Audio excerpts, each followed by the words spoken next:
When there's nothing left but the fire in my chest and the air that fills my lungs, I'll hold my tears and trade my ears for a glimpse at kingdom come. On the other side of misery, there's a world we long to see. The strife we share will take us there to relief and sovereignty. Oh, by God, we'll have our home again. By God, we'll have our home. By blood or sweat, we'll get there yet. By God, we'll have our home. In our own towns, we're foreigners now. Our names are spat and cursed. The headline smack of another attack, not the last and not the worst. Oh, my fathers, they look down on me. I wonder what they feel to see their noble sons driven down beneath a coward's heel. Oh, my God, we'll have our home again. By God, we'll have our home. By blood or sweat, we'll get there yet. By God, we'll have our home. The road is dark, the way is lost. My eyes, they strain to see. I struggle forth to find a friend to light the way for me. Oh, brothers, can you hear my voice, or am I all alone? If there's no fire to guide my way, then I will start my own. Oh, my God, we'll have our home again. By God, we'll have our home. By blood or sweat, we'll get there yet. By God, we'll have our home. Oh, by God, we'll have our home again. By God, we'll have our home. By blood or sweat, we'll get there yet. By God, we'll have our home. Several headlines today, and our featured story, of course, FatWhileBlack, how racism plays a role in body standards. I just can't wait to dig into that. GoingFree lesson of the day, anti-whiteism in government. You got to be able to point it out to your friends, family, and strangers. We'll talk about it. The MP, judge a man by his character rather than the color of his skin. How many times have you heard that one? And what about this MP? Non-whites are suffering more than white people. We'll also have a reading from Prometheus Rising. We're going to be listening to some magnificent music. That reading will be 6.1, The Rebellion. Your calls and comments, as always today, looking for participation. And then there is this. Johnny comes home from Sunday school with a black eye. His father says, "Johnny, were you fighting with other boys at Sunday school?" Johnny said, "No, Dad. Mrs. Jones led us in a prayer, and when we stood up, her skirt was stuck in her crack. So I pulled it out, and she slapped me." "Son," his father said, "she doesn't like that. Don't do that again." The following week, Johnny came home from Sunday school, and the other eye was black. "Johnny, I told you not to get into trouble again." "No, Dad, listen. When we got up from prayer, Mrs. Jones' skirt was in her crack again, and Bobby pulled it out. But I know she doesn't like that, so I stuck it right back in."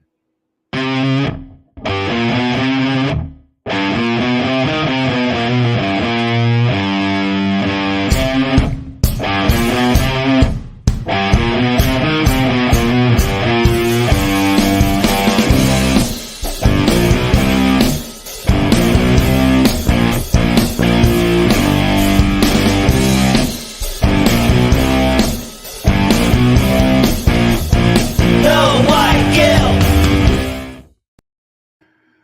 Yes, it is 5 p.m. in the once great state of Virginia, outside of Mordor on the Potomac.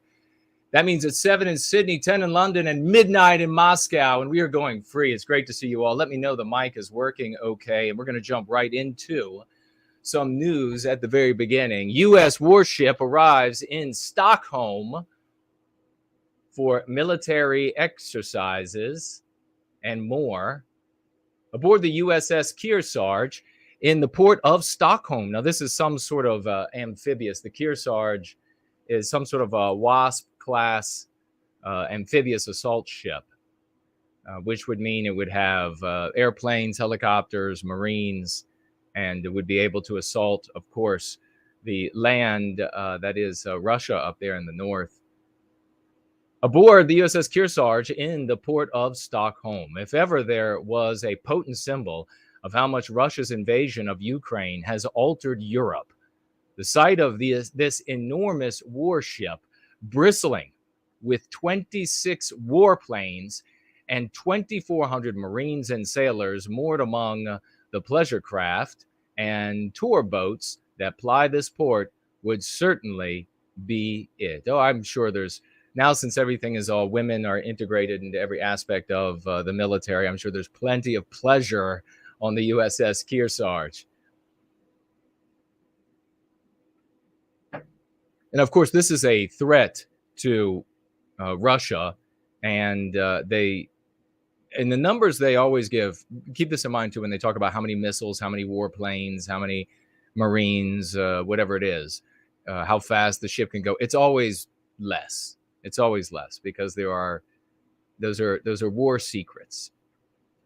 No one in Stockholm, quote, no one in Stockholm can miss that there is this big American ship here in our cities, said, I guess that's Michael, maybe the way they spell it there, Biden, the supreme commander of the Swedish armed forces, standing on the amphibious assault ship's, well, it says it's amphibious assault ship, deck in the shadow of an MV-22 Osprey, also known as a giant flying piece of crap, is what they're known as, under a clear sky on Saturday.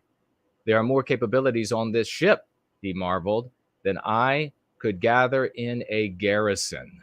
Well, that's what happens when you have all that money, as you do in the U.S., all those great people developing and building things, although the Osprey, not so much. In this perennial neutral country that is suddenly not so neutral, the USS Kearsarge, which showed up just 2 weeks after Sweden and Finland announced their intention to seek membership in NATO, is the promise of what that membership would bring. Protection. I mean, if President Vladimir Putin of Russia turns his ire toward his Nordic neighbors, of course, that's not going to happen, in my opinion. But the ship is also a warning to Sweden and Finland of their own potential obligations should a conflict arise. Yes, of course, meaning that if a conflict arose, these nations would have to engage in war. The Russians have their Baltic fleet, but NATO would have its own slew of member countries wrapped around the Baltic Sea once Sweden and Finland join, says this no-name American. Is it a general? Are they actually talking to a general? Rather than an admiral. In essence, the Baltic would become a NATO lake, save for St. Petersburg and Kaliningrad. Well, this is a big threat, of course, a continued threat to the Russian oligarchs by the oligarchs of the rest of Western civilization.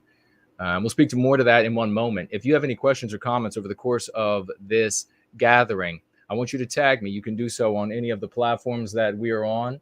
You may also financially gift. If you absolutely want your question or comment to be read, you may financially gift. You can do that on Entropy at 15% to you. You can do that on Odyssey at 15% to you. You could do that on Cash App, and that is free to use and no charge whatsoever. We also had, and I'll have to pull it up while maybe on a break. We also had a anonymous financial gift. I think it was 2 weeks ago now. You may financially gift with cryptocurrency. You head on over to nowhyguilt.org, nowhyguilt.org. You click on the financial gift tab and you will see there the addresses we use for several, 4 or 5 different cryptocurrencies. Please do so. They are weak, but they still do a little bit of good for white well-being, and I deeply appreciate that. We're going to be talking in just a couple of moments about this poll that was conducted by European Revolution, in which we did far better than many expected, and I think was a fairly fair poll, asking this: 2 major pro-white, we don't like pro-white because we're not that, we're white positive, factions today are no white guilt style activism, and then there is NS style activism of the TRS NJP crowd. I believe that both sides have merit, writes European Revolution, and that a healthy, polite debate is necessary.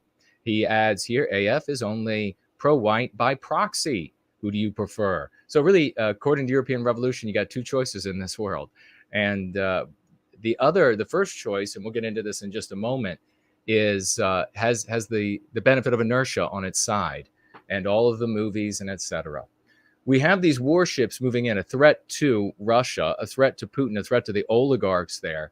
And we can look forward to more of this sort of thing taking place. The United States spending a great bit of money, a great bit of our dollars, our tax dollars, to threaten and undermine what's taking place in this horrible war in Ukraine, threaten and undermine Russia. And we now finally have articles starting to come out talking about what we were talking about here from the very beginning, which is that the more money and weapons that go into Ukraine, the more Ukrainians are killed by the protracting of this lamentable, we wish it never was happening conflict there in Ukraine. So more articles coming out about that, way late on the curve. And we concur with those articles that more and more people are getting killed as a consequence. And we don't want the Ukrainians to die. We don't want Russians to die. We don't want Ukrainians to have to give up territory. But we also live in whatever country we have, with what little power we have. We can't influence what's taking place there, aside from sending your prayers. Never break up over a debate about this sort of a thing, because it is the purest stupidity to do so. 3 tachinauts head for China's Tiangong space station. It always sounds like trying to pronounce Chinese words, and titles and names. Always feels to me like I'm about to break out into some sort of Chinese song, and like it's going to make sense somehow. Rory Herbert is here. Says, I'm wearing the same color shirt as him today. Good taste, brother. Indeed. It demonstrates that you are a man of sartorial excellence. And to that, I salute. 3 tachinauts. Why did they name them that? Now, while the U.S.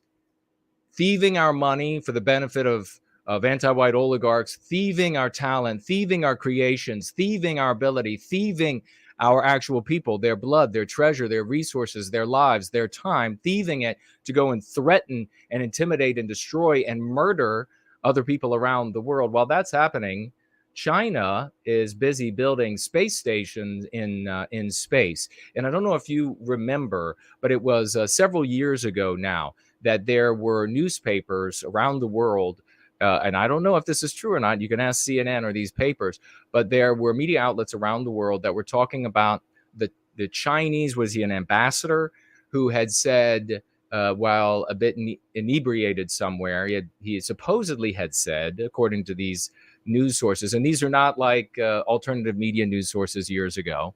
It was mainstream, or the mainstream, the regime media of the countries in which this appeared, and may have appeared in the U.S. as well, that this gentleman had said that they plan on building a space station on the moon that could be used for warfare on planet Earth. And of course, such a thing could be used for warfare if you had a space station or something, even one just orbiting as they have now.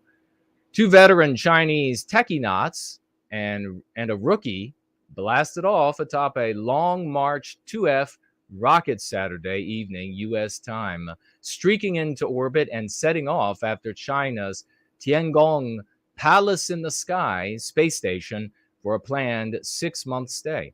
The launching marked the third piloted flight to the Chinese outpost and the first in a series of crew rotations intended to establish a permanent Chinese presence in low Earth orbit.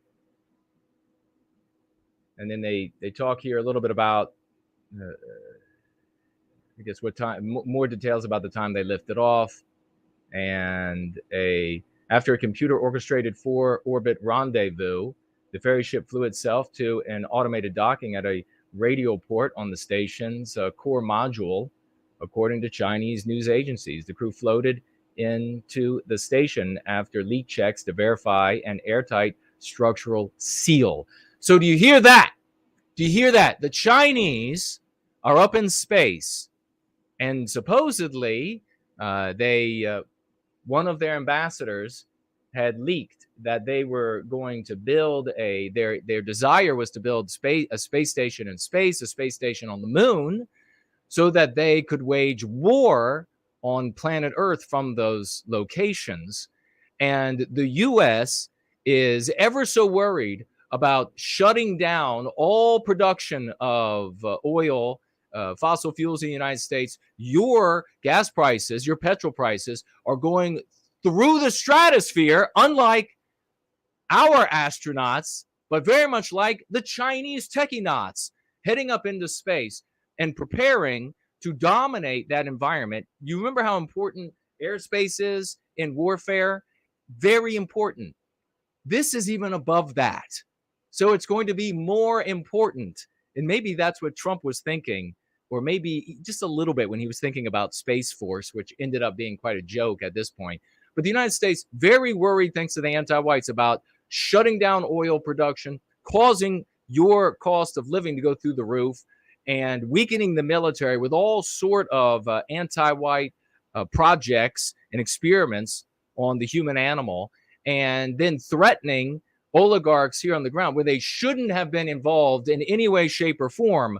Would there even be a war in Ukraine? Maybe we'll talk about that on Tuesday. Jason Goes Political at 7 p.m. Eastern Time. Make sure you're there to catch that. We talk about all things political and from the perspective of one who is, as you know, going free, yours truly. But we could talk about that. While the United States is doing this sort of thing, China is busy, thanks to the anti-whites, thanks to all of these just disgusting low-life individuals who are, we just saw these documentaries coming out, people asking about what is a real woman, and these people saying, well, so what if a child can believe in Santa Claus and then can believe that they are something other than the way they were born? Their imaginations are legitimate. They're more legitimate than what you. So can you believe that such conversations are taking place? While such conversations are taking place, we're taking the relics, by the way, the relics of the genius of Western kind from back in the 50s, the 60s, the 70s. You don't believe me? Look to when this technology was created. The actual fundamentals. Look to when it was actually built. We're taking the relics, the shadow, the echo, and we're sailing it off to the U.S.'s threaten Russia and other places where there would not have even been a war, almost assuredly, in my opinion, if there hadn't been steps taken that engendered it and caused it as a blowback, in my opinion. All of that happening, and I think the United States, it's looking like, is going to be caught off guard by a Chinese powerhouse orbiting the planet. They're busy at work finding out how to dominate, finding out how to navigate, finding out how to master space, the moon, etc., while the U.S., because of anti-whitism and the rest of the Western civilization, while they're all busy trying to make sure that you're using the proper pronoun or going to jail for it or being fined for it. That's the hell that they have placed us in.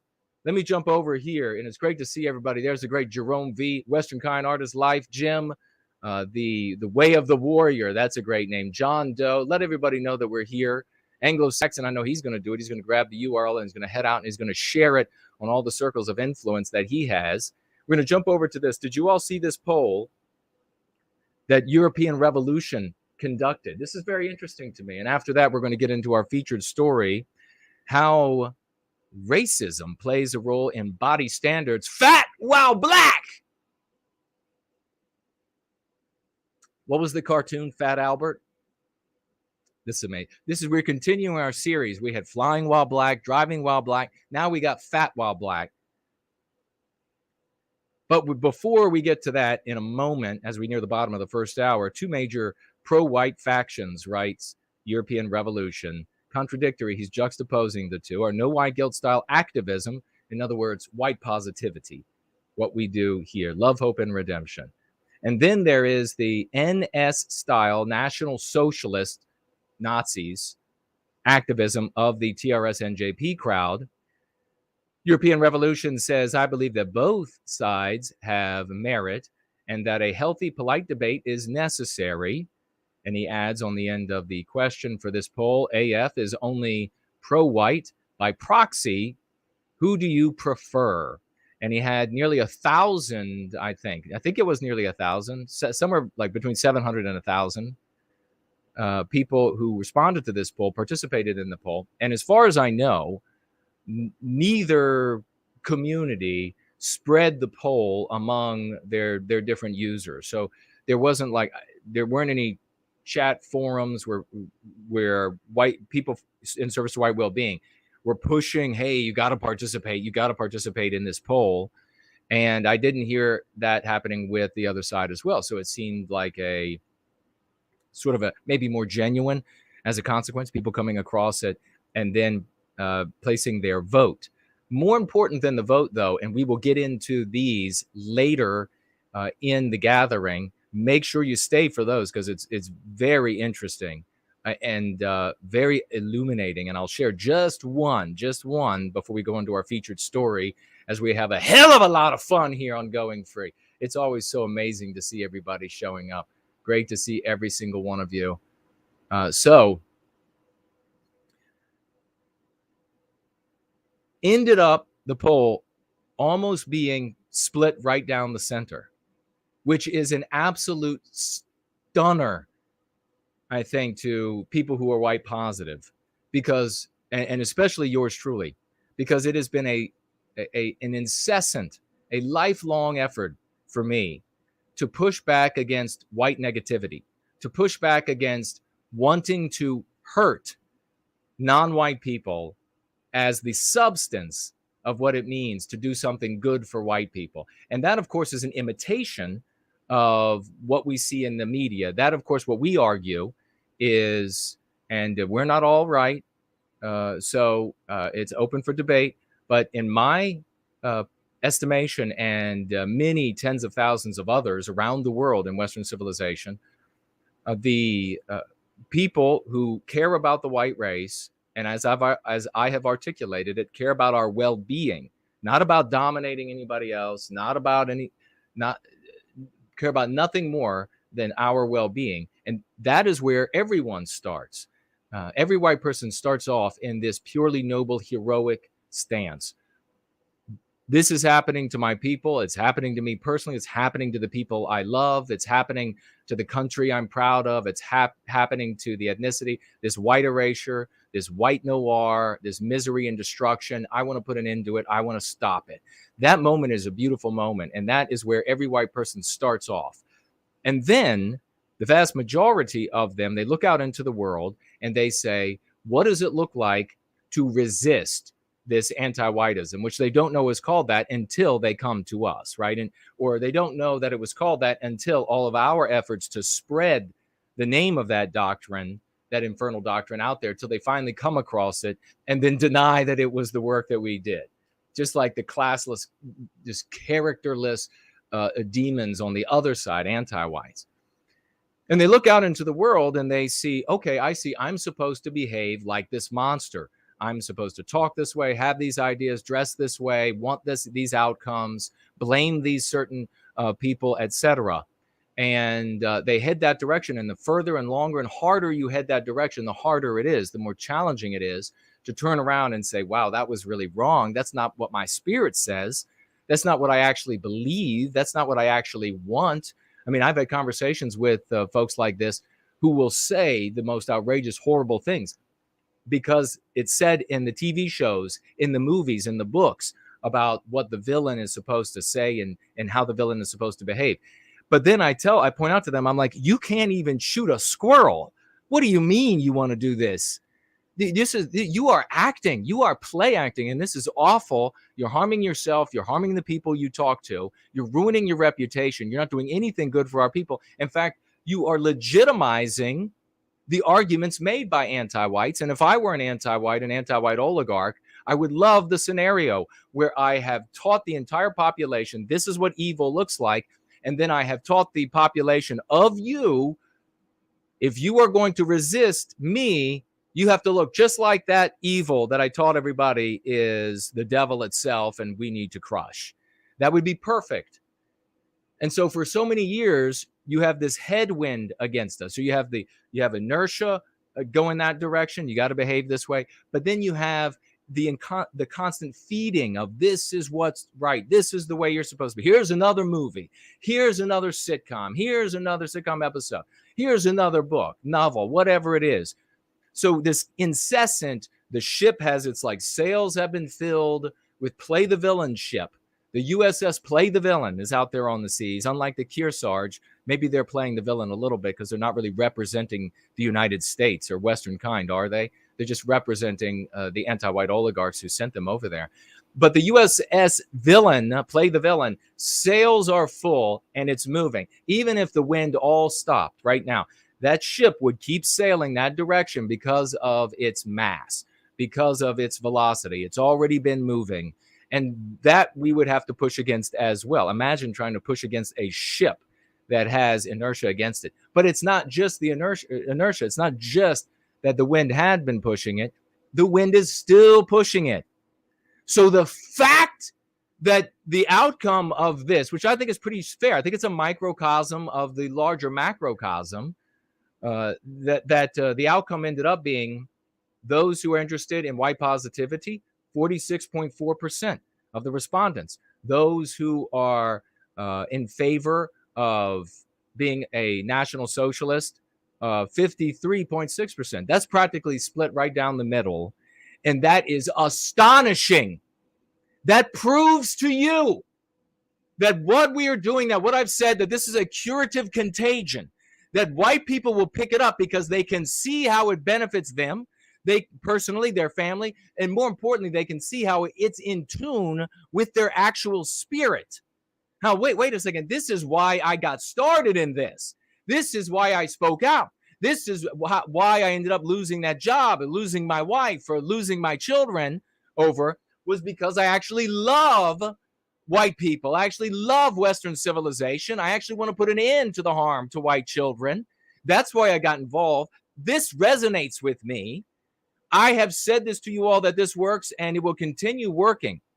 On the other side, you have the anti-whites spending trillions of dollars in government, education, and entertainment to make sure the white race continues to assume a role that looks absolutely repulsive, to the point of saying, you may break any law you want. Just do something with those people. Just stop those people. We can't have any peace here because of those people. They spend trillions of dollars. And look what we have done with our voices alone. And God bless every single one out there who's given a financial gift to me and has therefore helped me, enabled me, etc., to live my life and to participate in this service to white well-being. God bless every single one of you for getting out there with your voices. And what have I said? And I'm going to move on to our featured story. We're going to have a whole lot of fun. But remember, later in the gathering today, don't go anywhere or come back, whatever it might be. Get a nap. If it's very early for you in the morning, get a nap. I'm going to be later in this gathering talking about reading some of the responses, because the outcome of this poll isn't the real story, isn't the whole story. As big as a story that is. God, and just think about how powerful you are. From the folks over there in Australia, Foster and Porridge, and the folks over to the UK, and the folks up in Sweden, and the great folks in Canada and the United States, all over the place, New Zealand. Think about how powerful you are now. You have pushed back to the point of almost stalling the anti-whites who have spent trillions in those three areas for long before you were even born, or your parents were born. That, my friends, is power. What are they doing over there with no white guilt? What are they doing over there with white well-being? Well, now you see another proof of what we're doing. What are we doing? We're changing the landscape. But the point here that I want to get to is the real story isn't even in the actual percentages of the vote. The real story is in the conversations that took place in this thread. And my friend, they're very exciting. It was like a who's who of these celebrities, of the all-stars of white well-being. They showed up there and they were miraculous. They were like heaven's angels descended on bolts of lightning. And these angels aren't coming with harps, my friend. They do have love in their heart, but they are wielding swords of fire. And they have shown up with love in their heart. And they were talking about white positivity. They were going free, and they were glorious. But with this, I will move on to our featured story because it's a heck of a lot of fun. FatWhileBlack. FatWhileBlack. Let's talk about it. Nick wants to know. Franklin is here. He wants to know. What does that mean, really? What does it mean to be FatWhileBlack? And how can this be white people's fault? Oh, it's white people's fault. You're going to find out how in a minute. I talk about the big difference between those who are white positive and white negative. One of the biggest differences. Does anybody know off the top of your head? One of the biggest differences I've pointed out many times is that those who are white positive will do anything in the world to protect white people. That's their sole mission. They want white well-being, not going to harm any non-white people. They're going to get in front of the harm to white people. They're going to stand out front, and they're going to rip their shirt open. And underneath, it's not going to be like some Superman, some sort of cartoon character. No, it's going to be bristling muscle and badass, ass-kicking men and women of the West pouring out of them. And they're going to say, no more. This is an end to the harm inflicted on Western kind. White negative folks, I've said many times over the years, because I know, because I've had hundreds, at least hundreds and hundreds and hundreds of conversations with those folks. They want to hurt non-white people more than protect white people, if they even want to protect white people at all. Now, that has been the case. And the vast majority, that's how I can make this sweeping statement. Now, it doesn't hold true. The sweeping statement doesn't hold as true with Scandinavian NS people. They seem to have for whatever reason, there's a vein there where they are much more mature and they approach it in a much more rational and sort of contemporary. This is what we believe this ideology to be, political, economic, and this is how we can see it applying to the world today, to our countries today. So it doesn't hold true. But elsewhere, you find almost invariably that they want to hurt non-white people more than protect white people. And in some cases, I shit you not, they don't care about white people at all. Not even at all. And it's remarkable how many of these folks end up leading such groups. They suddenly get money and they get to talk all day long about harming non-white groups of people. Kind of sounds exactly like the anti-white narrative. It's kind of like, well, we have this character in fiction, so how do we get somebody to play it in the real world? And then they suddenly get such roles. Well, on this thread, this will be the only one I'll share for now. We're going to get onto the featured story of the day. One of these gentlemen, I'm going to refer to him as a gentleman because he was honest. And you rarely see honesty these days. And so I think that this guy then has hope to drop these white negativity and come over to white positivity and be a hero and champion for the West. His name was Philip Bond. He was over on that thread, and he wrote this, talking about the question, white positivity or white negativity. He says, this is an extremely difficult question. Gun to my head, I'll go with TRS and JP. I want my white brothers and sisters to flourish, but I want vengeance against those who put us here just a tiny bit more. So do you see? Philip is being honest. And for that, I salute him for that.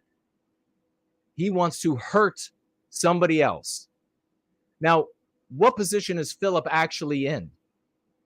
So it just ends up being this thought that eats at him, that harms him, that prevents him from doing good and thinking good thoughts for our people, how to put an end to the victimization of our people. When you sit around all day and you think, oh, I would really like to hurt these people, or these people really should be hurt, that's the only place your thoughts will go. And so we'll talk about that a little more, and I'll take your questions and comments on that a little bit more. And this, I hope that the results for this, from this poll conducted by our European Revolution, I hope that these results inform decisions being made by these other communities, including the ones that are named. Because there has to be a pole shift. There has to be a complete shift in the way of viewing what's happening to our people in the world. And so I hope that if they take a look at this, they say, wow, people are not interested as much. We seem to be losing ground. They're not interested in as much of just victimizing some other group with the pretext that we're doing good for white people. Remember what I've talked about before. I've had conversations with these folks in this white negative mindset, where I get to the end and I say, okay, well, how are white people helped by this? And it literally is an afterthought.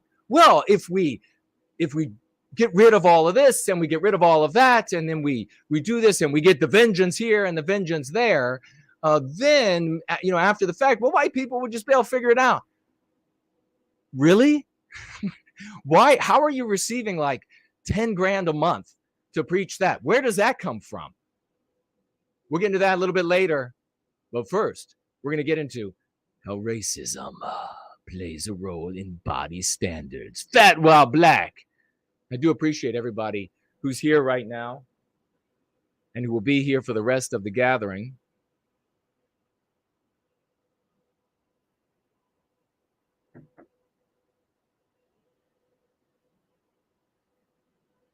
Right now, we're going to find out.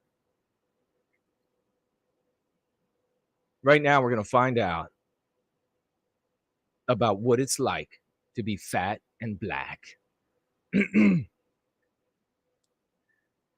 a lot of focus in this country. Let me make sure the mic is working. All right.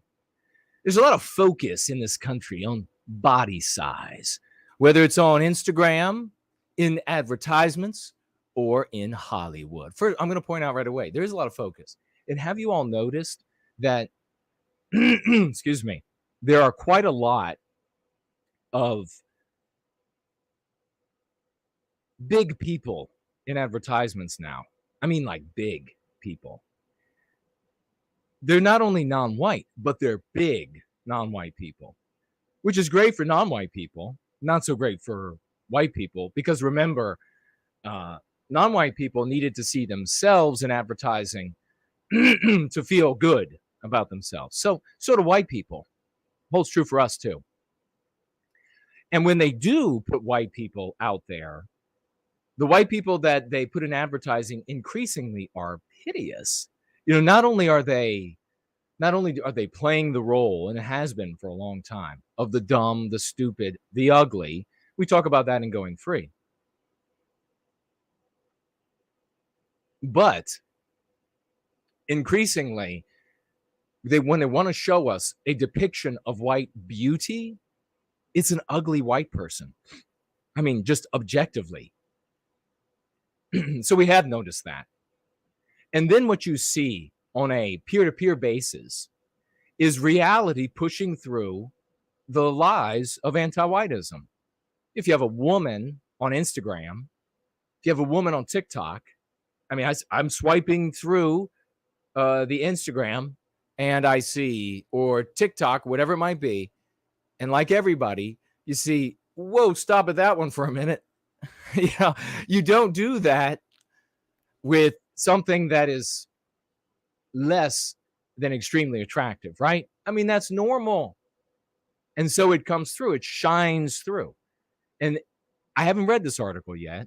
The vast majority of articles I don't read because I want my original take which I don't want diluted by me trying to remember, oh, what did I think about that the first time I read it? So my guess now is that this person ultimately is going to be complaining. Is this a male or female?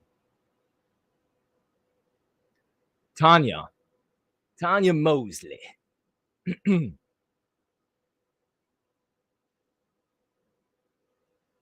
So this person is upset that people are attracted to attractive people. Now, there's a way you can remedy that. You can, I don't know. Let me see. You can go out into the world and hypnotize everyone. Make them think that you're actually attractive. But that's difficult. What you could also do is, because walking around with that pocket watch, every person, there are a lot of people in the world. You could also force people to say that what had been considered grotesque is attractive. And if you don't say it, you're going to be victimized. You'll lose your job. You'll be thrown out of polite society. You'll be thrown. And people say this is polite society. Like, well, I don't care. I don't need any polite society. It's your family too, dumbass. When we say something like polite society, that means that you're just thrown out of society. You are banished. Your family will kick you out. So let's continue. And there's also a growing awareness of the harm caused by our nation's obsession with slenderness. Really? The obsession with slenderness? Shut this down.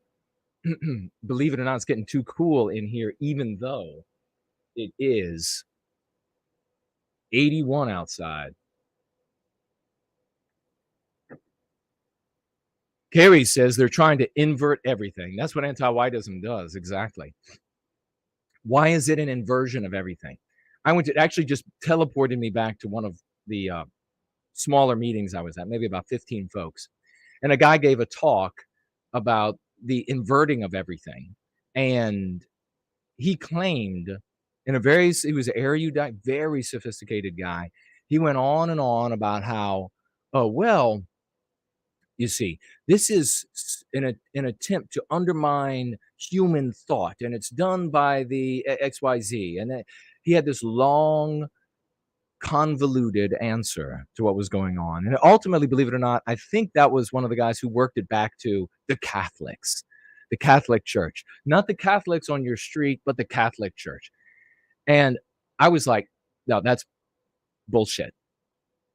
Everything is getting inverted. Because what is verted is our projection onto our environment. So you are misattributing what's actually taking place against us and the attack on us to something totally idiotic and convoluted, because that makes you look smart, right? They're not getting rid of the way white people do things because it has something to do with some weird preventing thinking or something like this, and ultimately going back to Catholic hierarchy. They're inverting everything because the inversion is the opposite of us. No, it can't be because it's white. He couldn't say it. He was an academic, so he couldn't say that had anything to do with white people. Typical, like, conservative mindset. It's anything but the reason that we are obviously being attacked. So let's continue. Writer Wallace began to understand the world's view of his body around age 7. So this is, let me take a step back. You have the obsession with slenderness. You mean the attraction to it? Okay. New scholarship is underscoring the racist, anti-white slur origins of some of these unrealistic ideals.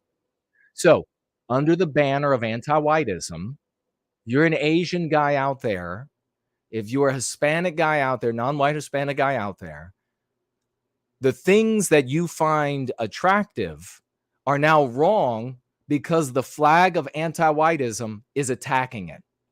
That's another example of how non-white people, if they don't want you don't want your world destroyed, you better join us in putting an end to anti-whiteism, because it's under that banner that everything is getting destroyed. So this writer, Carvel Wallace, I bet there's going to be some deep thoughts from this guy, deep into the Cheetos bag, began to understand the world's view of his body around age 7. Recently, he wrote about the different ways his black body has stood in the way of his happiness. New scholarship is underscoring the racist orange scholarship. Remember what the experts say, what Beelzebub says. New scholarship is underscoring the racist origins of some of these unrealistic ideals. Well, if I moved to a country where everybody was green and they said green is beautiful, I would just be like, well, that's your opinion. I don't think green is beautiful. I hope the women of my race find my white skin and light features. I hope they find that beautiful. But more power to you. But if I did want to appeal to them, I would take steps to appeal to them rather than say, what you desire is evil, and therefore you have to like the way I look. His black body stood in the way of his happiness. Well, I'm assuming he's fat, heavy, overweight. Boy, what can we call this? He's built like Jabba the Hutt. I don't actually know. But if that's the case, go to the gym, eat right, and then you will be attracted. Well, who concludes? What kind of an insane person concludes? I'm going to force everybody to find my gross ass good looking. Well, then, if you're going to do that, I'm going to force you to invest in my beachfront property in Kansas. How does that sound, bitch? My earliest memories of having a lot of problems with my body, he says, my earliest memories are of having a lot of problems with my body. As a kid, I was chubby. Everybody likes a chubby kid. Shut up. And then there was this phase when I look back at it in my early 20s, where I was very slim and muscular. Okay. Then I lost a bunch of weight, then gained a bunch of weight back. Well, wait a second. You just invalidated your whole position. You got muscular and slim, and life was better for you. And then you allowed yourself to become heavy again. And there's beauty at all sizes. I mean, there are people who will find you attractive at all sizes. You cannot force people to find you attractive at all sizes. Does that make sense? This kid, I mean, at some point, when you like sit on the couch and it disappears up your ass, at some point you have to broadcast yourself to more and more people to find the few out there who will find that attractive. Get a billboard. You'll probably need 2. Spread it across the whole thing. Quote, when Wallace was in 8th grade, he held a knife to his stomach, contemplating the ways he could surgically cut off the rolls of fat from his body. Okay, this was a child. Remember, at 8th grade, I was fighting for our people's well-being. Remember that? Had a flag sewn on the back of my jacket. One of these days, I'll show you all. The really lucky people get to see the jacket. I still have it.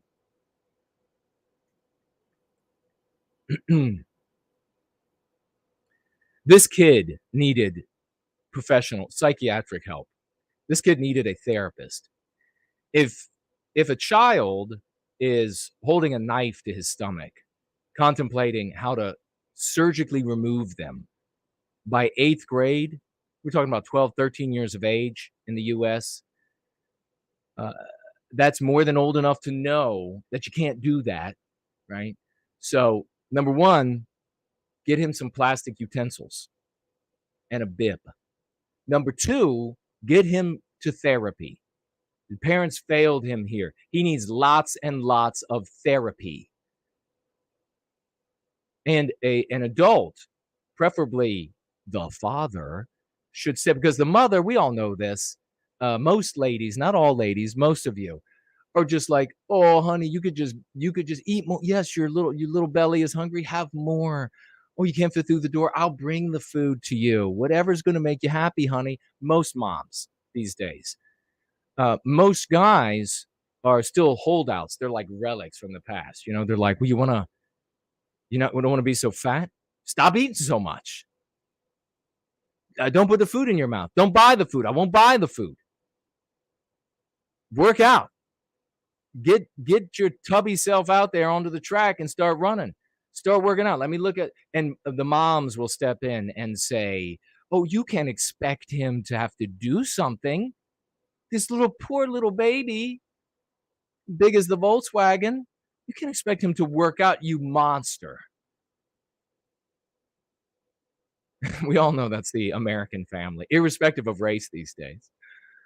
But particularly true of white families. And apparently true in this kid's life as well. Or maybe his father wasn't around.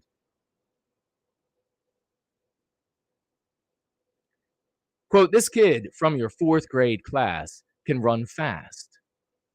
This kid's good at basketball. This kid is good at football.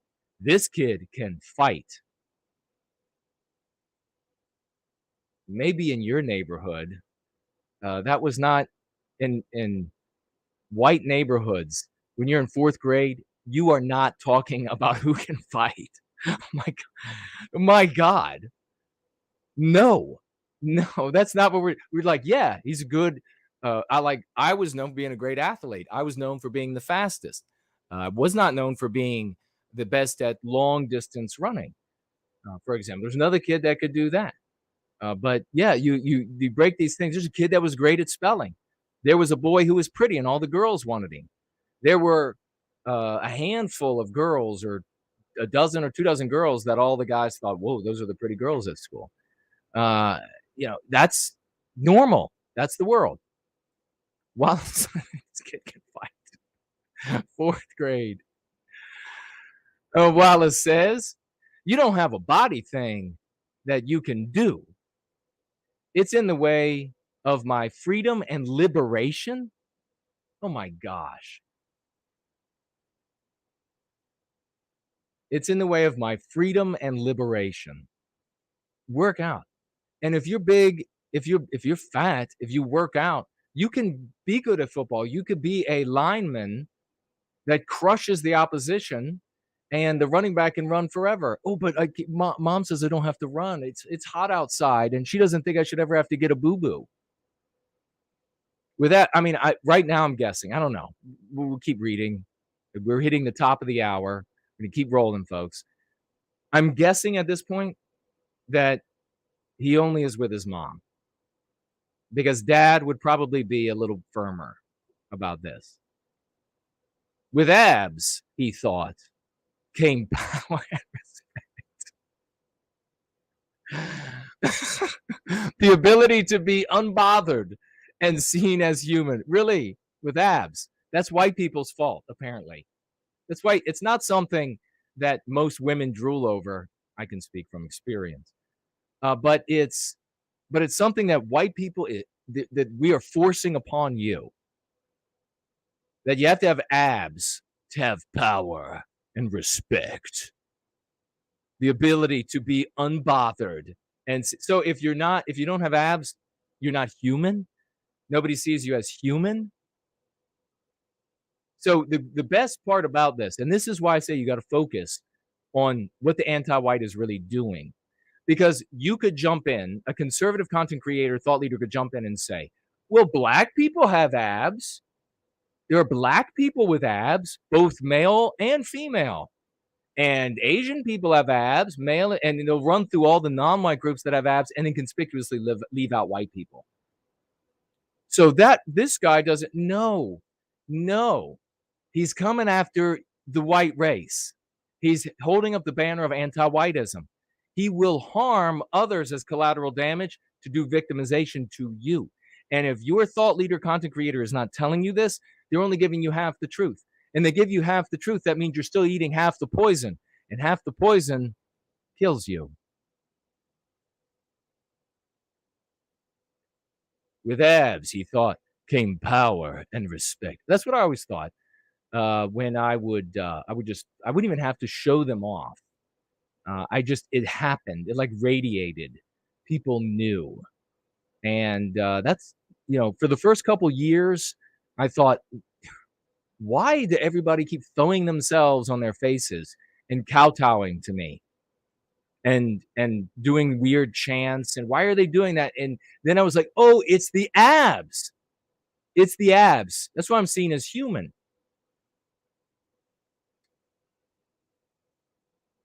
Sociologist Sabrina Strings agrees. These are characters right out of like some anti-white book. Sociologist Sabrina Strings agrees. Black people have been denied these things. So the sociologist Sabrina agrees that black people have been denied being seen as human. They've been denied power and respect because, according to this guy, they don't have abs. And this woman with this totally useless degree that was stapled to her birth certificate, she chimes in and says, yes, that's true. Completely true. That'll be $437. Quote, it really comes down to a question of, do we get to experience our full humanity as black people, she says. And that's largely denied to folks who are deemed to look inappropriate for white spaces. Yeah. Again, it's if you don't have abs and you don't look white, really, that's what's, if there are white people present or there's a white standard of any type, then black people are denied humanity, and by extension, all non-white people. You see how the thought process goes? That's why we bother to hit up articles like this. These things end up in legislation in your state governments. They end up as legislation. We've read the legislation on this show. That's how it ends up in legislation at the federal level, right? These things end up as policy at your children's school. And if you think that won't happen, they're already punishing fewer non-white people. I'm told by newspapers and TV news stations around the country, but check with CNN. They are withholding punishment on non-white students and increasing the strictures for white students for punishment so that they can have equity in punishment. Now, if that's true, look into it for yourself. If that's true, then this is definitely going to be visiting a school near you. Strings' interest in researching the way fatness is radicalized started with watching her grandmother. They always have these anecdotes. It is so tedious for me. My grandmother was herself a slender woman. I'm just imagining she's a little Southern. Maybe she's not. But she didn't find thinness something that should be celebrated in the black community. What should be then? I almost said something most objectionable. Strings says, and it wasn't necessarily something that that she wanted to be. She just was thin. But because all us kids were fatzos, she indulged us. Boy, I'm just hitting base hits every time I get up to bat. But when her grandmother moved from Georgia, she actually was Southern. When her grandmother moved from Georgia to Los Angeles, and then she started saying, Vato, she noticed that all of the white women were on diets. It was perplexing. How dare you, white women? Why should white women have to be on diets anyhow? I mean, isn't that something that just white men force on them? Right? Or could it actually be because they're competing with other women? Don't worry, though, man. We'll get blamed. Don't worry. It's because you are more attracted to that young, vivacious, still has lots of eggs in her ovaries, firm body. Because you're attracted to that women have to diet and work out to get rid of that weird thing that happens under the arm. Just talked with Kate about that weird thing. Doesn't matter how thin a woman is, for some reason at some age, something grows off the bottom of their arm. And I'm pretty sure it's so that once they go from draining balls to breaking them, they can, like a flying squirrel, just leap off the roof and escape the danger and just glide somewhere on those flapping things under the arm. I'm guessing. And I mean, I'm saying that with abundant love, total love in my heart for those women suffering those conditions. So white men, we should learn to love that. We should really learn to make that something that we are aroused by. Then white women won't have to be on diets and totally confused. String's grandmother, who came from Georgia, but now she's more like que pasa vato. But when her grandmother moved from Georgia, Strings went on to write the groundbreaking, oh my God, the groundbreaking book. You see, white people, this is something we do all the time. Like, we were trying to get eminent embargo on everywhere. I pulled strings, I pulled favors, I did everything. And they were like the three monkeys, every response. I hear nothing, I see nothing, I say nothing. But if we're not saying about each other, groundbreaking, most important thing ever to happen in the world, if we're not saying that, then no one will. No one's going to come and tap you on the head and say, it's okay for you to say that this person. Look at how they talk about each other. They have all of these big awards. We need to do big awards. We need to talk about each other, and then we're appreciated and we want to participate more. That's why this is a leaderless or a leaderful endeavor, a leaderful movement, because we're all leaders, we're all doers, we're all achievers here in service to white well-being. There isn't a rostrum with one guy that everybody says, oh, it's like SEALs, and they're just like, we love you, King. You know, we don't do that. Instead, we celebrate each other. So look at what I'm so sure that the book was groundbreaking. I'm positive that if I were to read it or you read it, we would come together with slackjaw. We would have the opposite of trismus. That's lockjaw for the rest of you. Our mouths would be just hung open in shock, and we wouldn't be able to talk for it. That would be all we would be doing. Groundbreaking book. Fearing the black body. I'm sorry, it makes me laugh. The groundbreaking book, Fearing the Black Body, the racial origins of fat phobia. Don't do it. Don't. I see somebody over here is getting ready to say, but white people are fat too. Don't do it. It doesn't matter. Don't you see? You've been here long enough. Quote, slavery. Oh, of course. Of course, we're going to get to slavery in the midst of this. Slavery, quote, slavery was an incredibly lucrative enterprise. And so it was so important to race scientists. What? Who were invested in slavery to keep a... What do they think happens in a white household? Or what are they? I know what they're absolute fiction writers. Everything they do.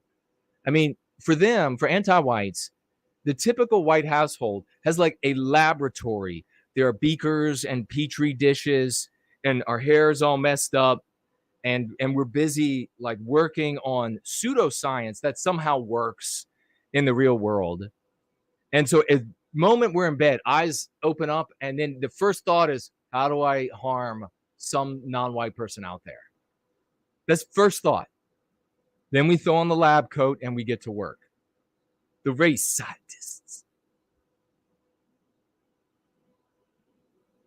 who were invested in slavery to keep a hierarchy in which black women were not deemed to be the equivalent of white women, Strings said. Well, to white men, to black men, and if they don't, if you find black men disagreeing, then your problem is with them. Take it up with them. I don't know why so many black athletes get white women as wives. I don't know. I have no idea. You should take it up with them. Now, having said that, your problem is that white men are going to be attracted to white women, just like all the finches at my finch feeder. And the goldfinches attracted to goldfinch. They're all finches. They're attracted to goldfinches. And then the house finch attracted to the house finch. The purple finch attracted to the purple finch. They all get together at that bird feeder. Big old, I call it my house feeder, house bird feeder. They all get around there, but then they head off with what they're attracted to, which means it's normal, which means that there's nothing wrong with it. But if you want a white man, well, then you're going to have to go someplace where there are white men who are attracted to black women and get into shape that makes you attractable or attractive rather to them, rather than saying it is some horribly impressive and white men should just find black women attractive.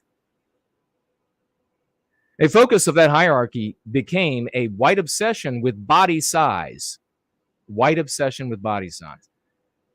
So attractiveness is white people's fault. Strings says it manifested in the medical industry in the origins of the body mass index, which imposes white male body norms on the world. Math you've imposed on the world.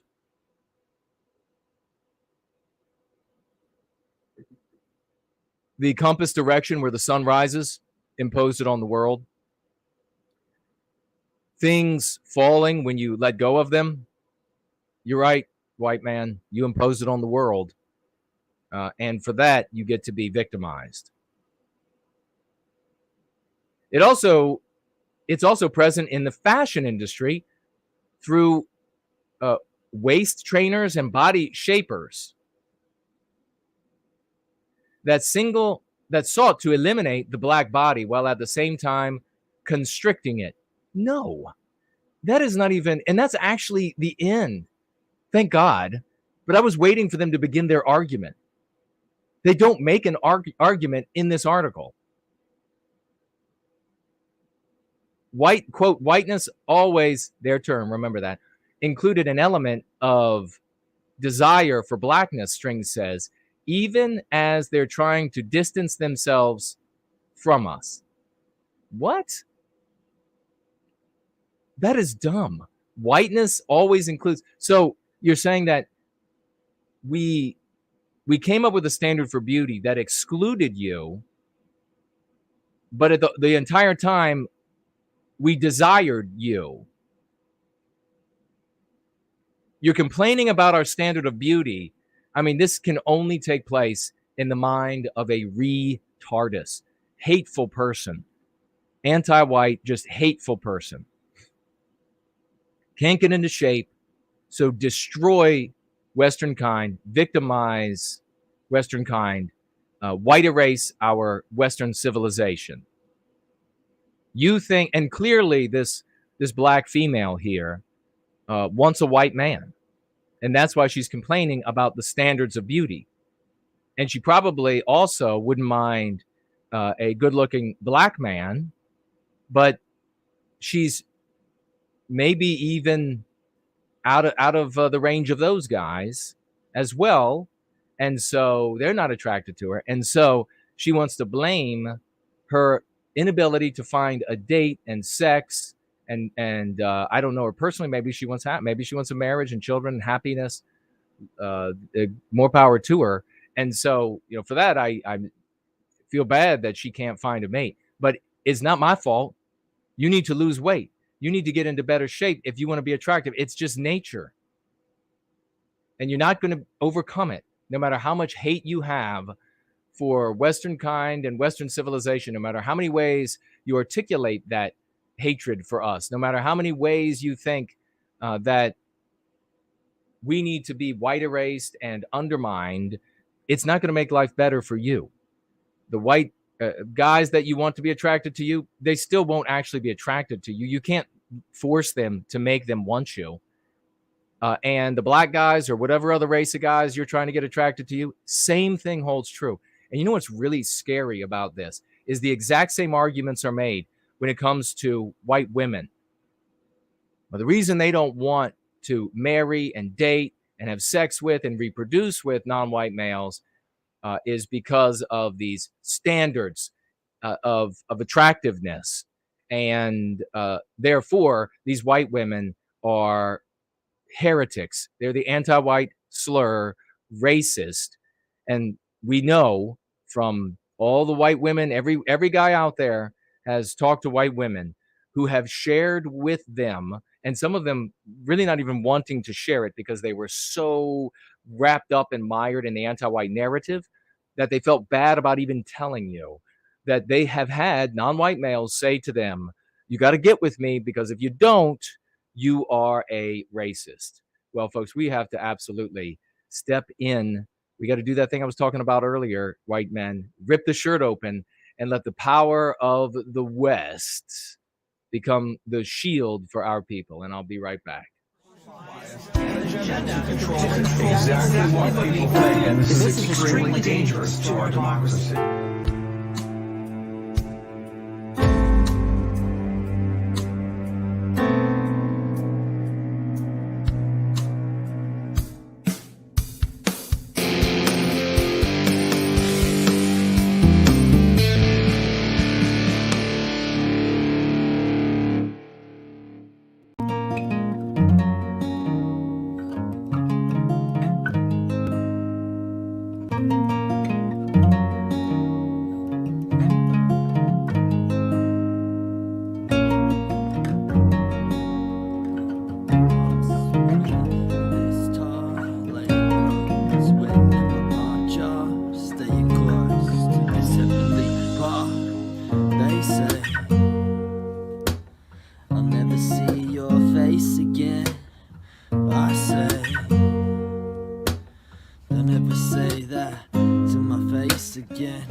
Oh, let me pull that down. All right. A little bit of a technical glitch, but we have that working now. Is the mic all right? I did want to just briefly read from this, trying to regain my voice. I don't know where it went. It left. It was so horrified by the article that even before we started, it ran for the hills. We have Uvalde mom who saved kids from school shootings says police threatened her. And this comes from Newsweek. A mother who ran into an elementary school to rescue her 2 children. I didn't even know about this woman. Did you know? Did you hear about this woman?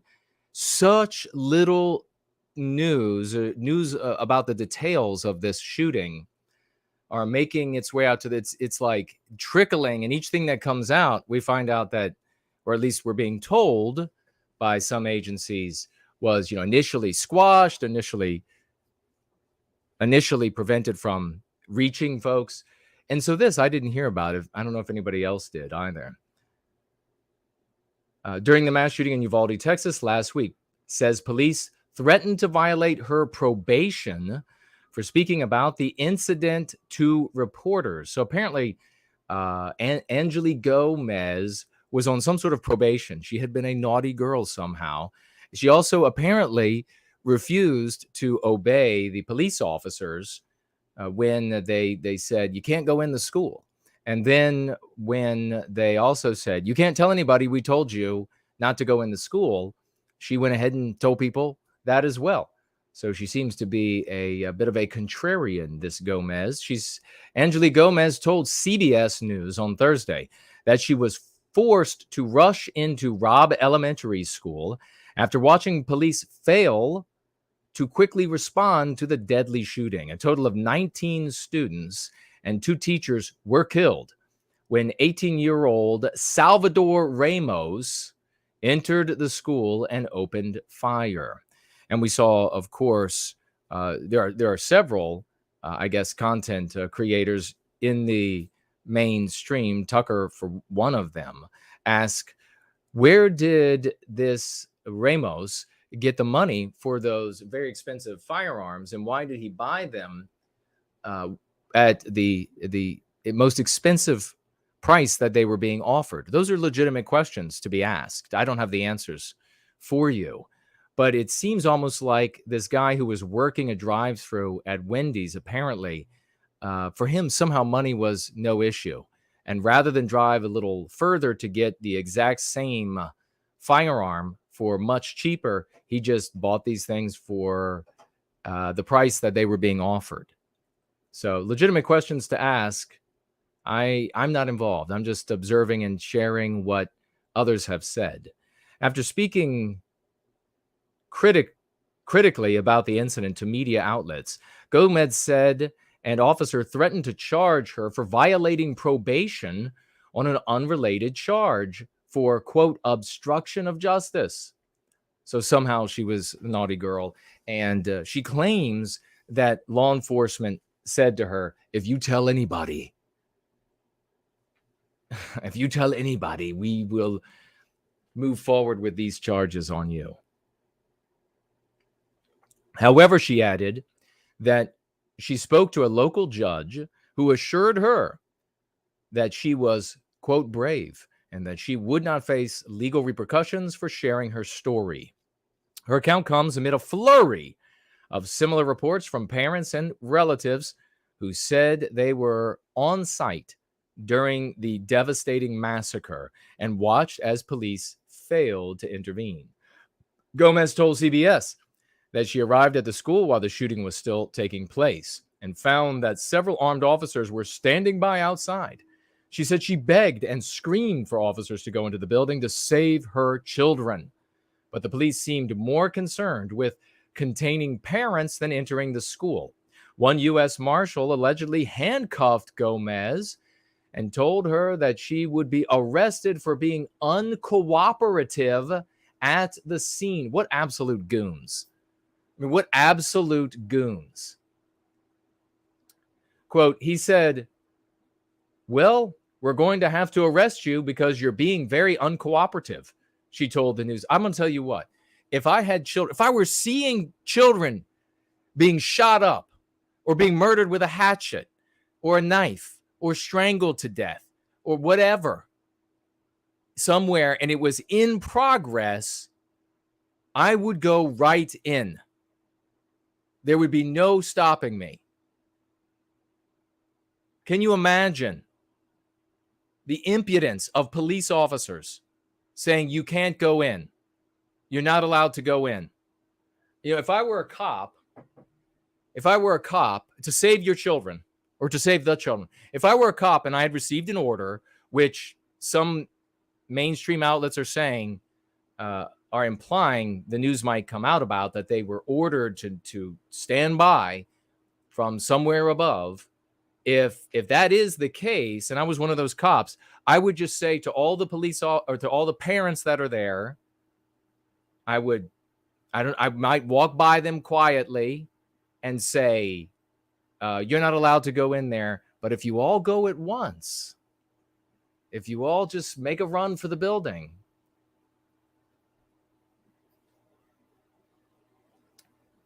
And she responded by saying, I said, well, you're going to have to arrest me because I'm going in there. Y'all are standing with snipers and y'all are far away. If y'all don't go in there, I'm going in there. Gomez said she was eventually uncuffed and able to circumvent the police by climbing a fence and running inside the school. She quickly grabbed her two sons from their classrooms and said that gunshots could be heard ringing throughout the building. Disgusting. Quote, you could hear the gunshots, she told the news outlet. There was not one officer inside the school while I ran to my second son's class. There was not one officer, she added. Quote, they could have saved many more lives. They could have gone into the classroom. They could have done something. Well, I'm going to stop it there, and we're going to keep going with the gathering here. But, you know, really what needs to happen is the federal government, if we had people in charge of this government that were actually serving us and all of the rest of the Americans in this country, there would be heads rolling, figuratively, of course, figuratively. They would go right to the captain. Who told you? Who ordered you? Who ordered you? Bring them right before Congress and take it all the way back to whoever initiated this. Maybe it's the captain. Maybe it doesn't go any further than that police chief. I don't know. But if it does go further, and there is some sort of a food chain and it made its way back up, I mean, you can promise the rest of your life in jail or whatever it is to find out where this came from. Because that's the only way you're going to root out evil. You've got to track it back to its source. You can't let the fall guys, the patsies, take the blame. You know, some like Chief, for example, that'll get fired and then with a golden parachute pension, live out a wonderful life and everything. No, it'll have to be, listen, police chief, none of your family is going to see any pension and you're going to go to jail forever and ever. Everything will be lost unless you tell us who gave you that. If there was somebody, I don't know that there was, but if there was, I mean, there's implications in these mainstream articles. If that's true, then you got to find out if whatever could be beyond it. And if there's nothing beyond it, then you have that resolution.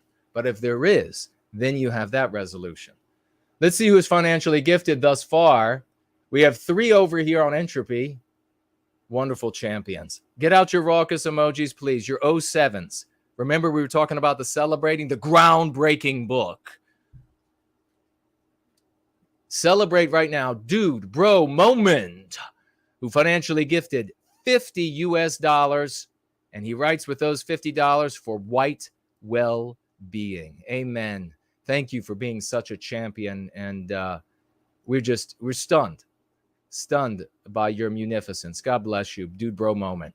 Here we have the great Yiz, the eunuch and unifier. You all know her well. $5 financial gift. She writes, weekly folk tithe to let you know I believe I have beaten this awful sickness and plan on streaming tomorrow night like usual. Thank you all for your kind message and prayers, Kip. Well, indeed, thank you so much, Yiz. And folks, make sure that you get over to Yiz. And I would only want you to go to YouTube. I want everything in the world to take place on YouTube. She's on YouTube. find Yiz, and maybe we'll share her link, and you all can head on over there, subscribe to her, click the little bell, be a hero, and participate. You have to participate. Even if you have Yiz and the great show that they have playing in the background, I want you to do the same thing for Null Newland on YouTube.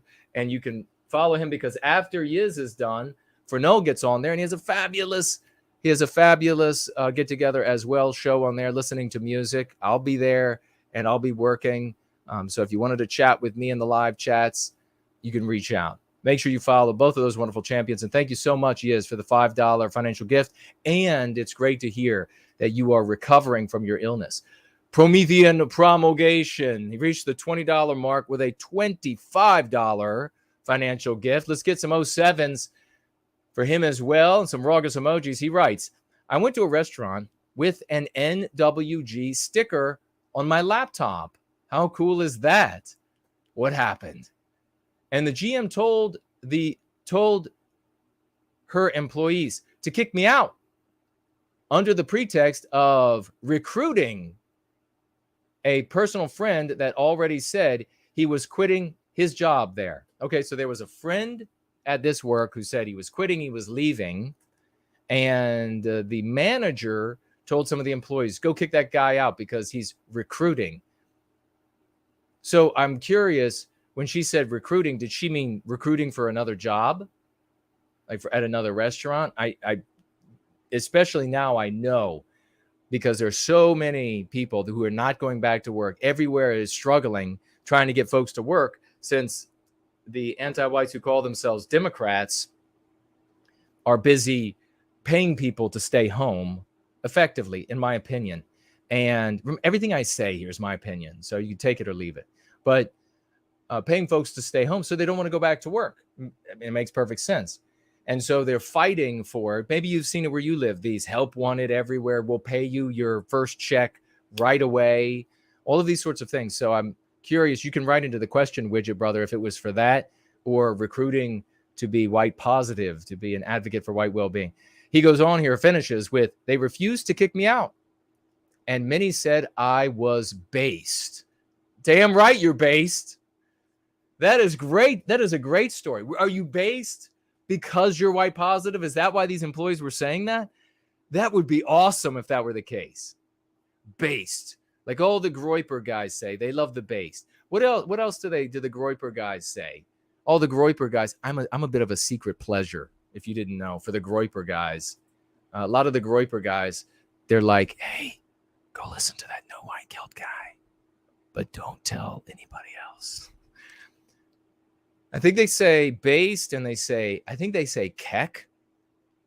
And these things mean just awesome for the rest of you. And what else is there? True, I think they say. Yeah.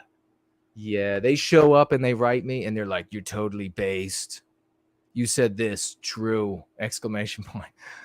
And I'm like, the guilty pleasure. You know where else I'm a guilty pleasure? I'm a guilty pleasure with a lot of the guys who are in groups that are, I guess, more white negative, or not as white negative as you can be, but they're white negative to some degree. And the leadership are like, no, stay away from those white positive assholes. And they're like, okay, I will. No white guilt. I love this white positivity. You got to stop. You got to just come on over. I know you got your buddies there and you got a lot wrapped up in it, but bring your buddies. We have people from a bunch of the different organizations that left, and they said, my God, what GoingFree is totally in harmony with the person I am. And guess what? When you are in harmony, you don't have this, you have a contradiction. Come on, stop it. Stop. You have a contradiction when you're walking around being the villain in somebody else's story. You feel it. I was there with all these people saying, no, you've got to look at it this way. And I was like, that doesn't feel right. Really doesn't feel right. This feels right. But you know what else? If you wanted to start a family, you wanted to have a girlfriend, you wanted to get a boyfriend, whatever it is, you're much more likely to find a person that wants to be with you if you are a lover who will defend yourself and defend our people. If it came to physically defending us, you would do it. If you're a lover, but they know that your normal is that you love, rather than your normal is you want to hurt some other group of people. I mean, seriously, think about especially when it comes to trying to get a woman. And she's smaller, she's weaker in most cases. I mean, some of you out there might like to date women who are much stronger and manlier than you are. That's more power to you. But for the rest, she's smaller, she's weaker, doesn't have the same muscle stamina, doesn't have, bones are thinner, etc. And she's going to put herself in an environment where a guy is just constantly focused on hurting some other. No, that's not what's going to happen. So I'm a guilty pleasure there. And then, of course, guilty pleasure to like every married woman out there. But that's awesome, Promethean promulgation. That's a great testimonial. Based. He's totally based. Let's see if we have anybody over here on Odyssey. First Last is with us, the great champion, and he's reaching out furiously to say, don't clear your throat. Drink water. What else is it? Sip water and something else. But a big hello to everybody over there on D Live. And hello to everybody on Odyssey. And here you have a it's so funny when these little gelded folks show up and they're like, I will just misrepresent him. I will just say that no white guilt does XYZ, and that will turn people off because that's what I can do from my little basement neck beard dwelling labyrinth of misery and insufferability. Over here on Cash App, we have our dear sister. Wonderful to see her. The great I Love Jesus Christ. Financially gifting 10 US dollars. And she writes here for white well-being. And she actually came in with another $10 financial gift. I don't recall if I saw that one last week. I don't think so. I'm not positive, but it was another $10 financial gift. God bless you, sister. I love Jesus Christ. She says here also for white well-being.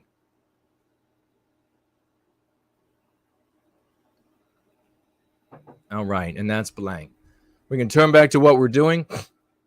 Thank you, First Last. I don't know where my voice went. It was fine. It was just I was getting so excited. Maybe some of you voice trainers or singers or folks, you can help me. I was getting so excited about our great success. I mean, try to understand how surreal that is for me. And many of you have been active in service to white well-being for like a handful of years. And for you, it's like totally, you're like, my God. When I came into this, there was just this group who was white positive. And now, how is it possible that we have pushed so much of the tide back the other direction? Caleb is here. Great to see you. TJ Othel says, neat tie. Well, thank you very much. I'm classy as all hell. But you can, I can get two. And Lucas says to drink tea. What kind of tea, though? Jerome, I mentioned earlier. JK160 is here. Great to see you, brother. Coconut is here. Great to see you, sister. Can I say that you told me that going free was the nectar of your soul? Can I say that? I think I just did. Sorry. Another testimonial that is absolutely glorious. Vexed is here. No W guilt. Laughing about the neck beards who show up and they're like, I'll just say that he's like into fill in the blank.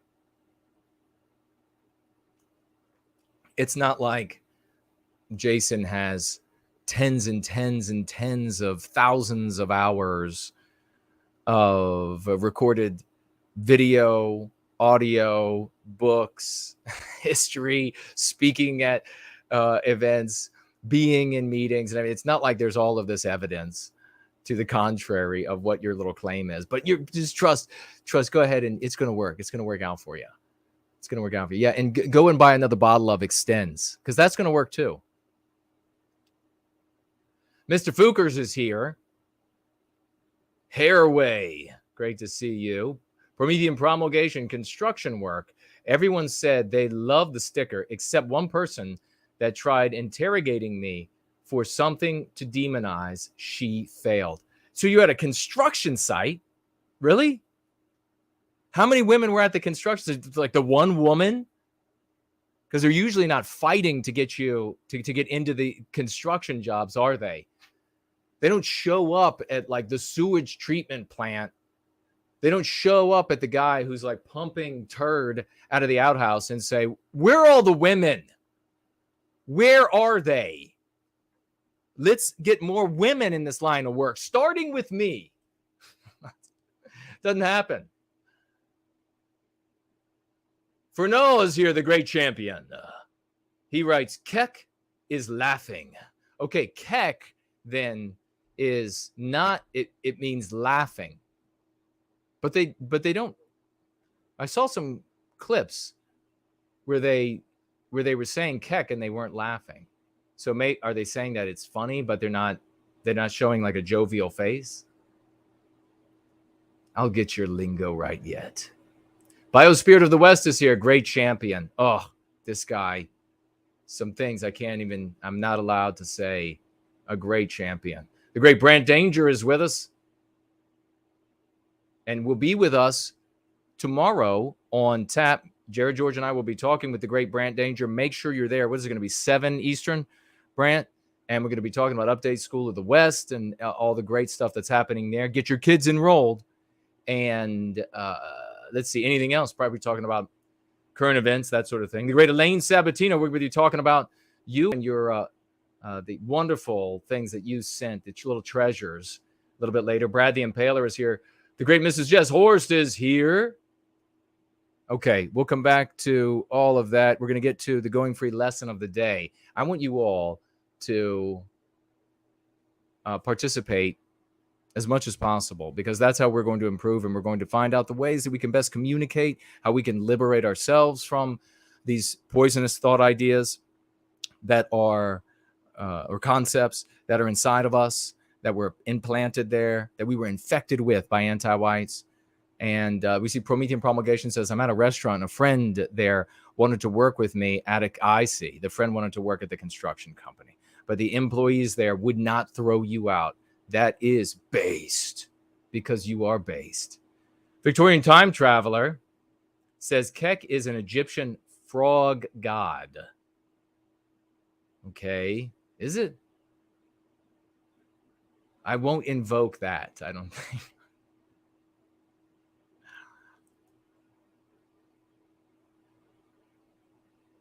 All right. Time Master is here. Hello to you. And Bros and Bros, we're going to jump right into anti-whiteism in government. You got to be able to talk about this. You got to be able to identify it. You got to be able to see anti-whiteism in government. And that puts you on the right track. So this is page 64. Put you on the right track so that the new policies, the new angles, the new pretexts, the new approaches are all identifiable to you.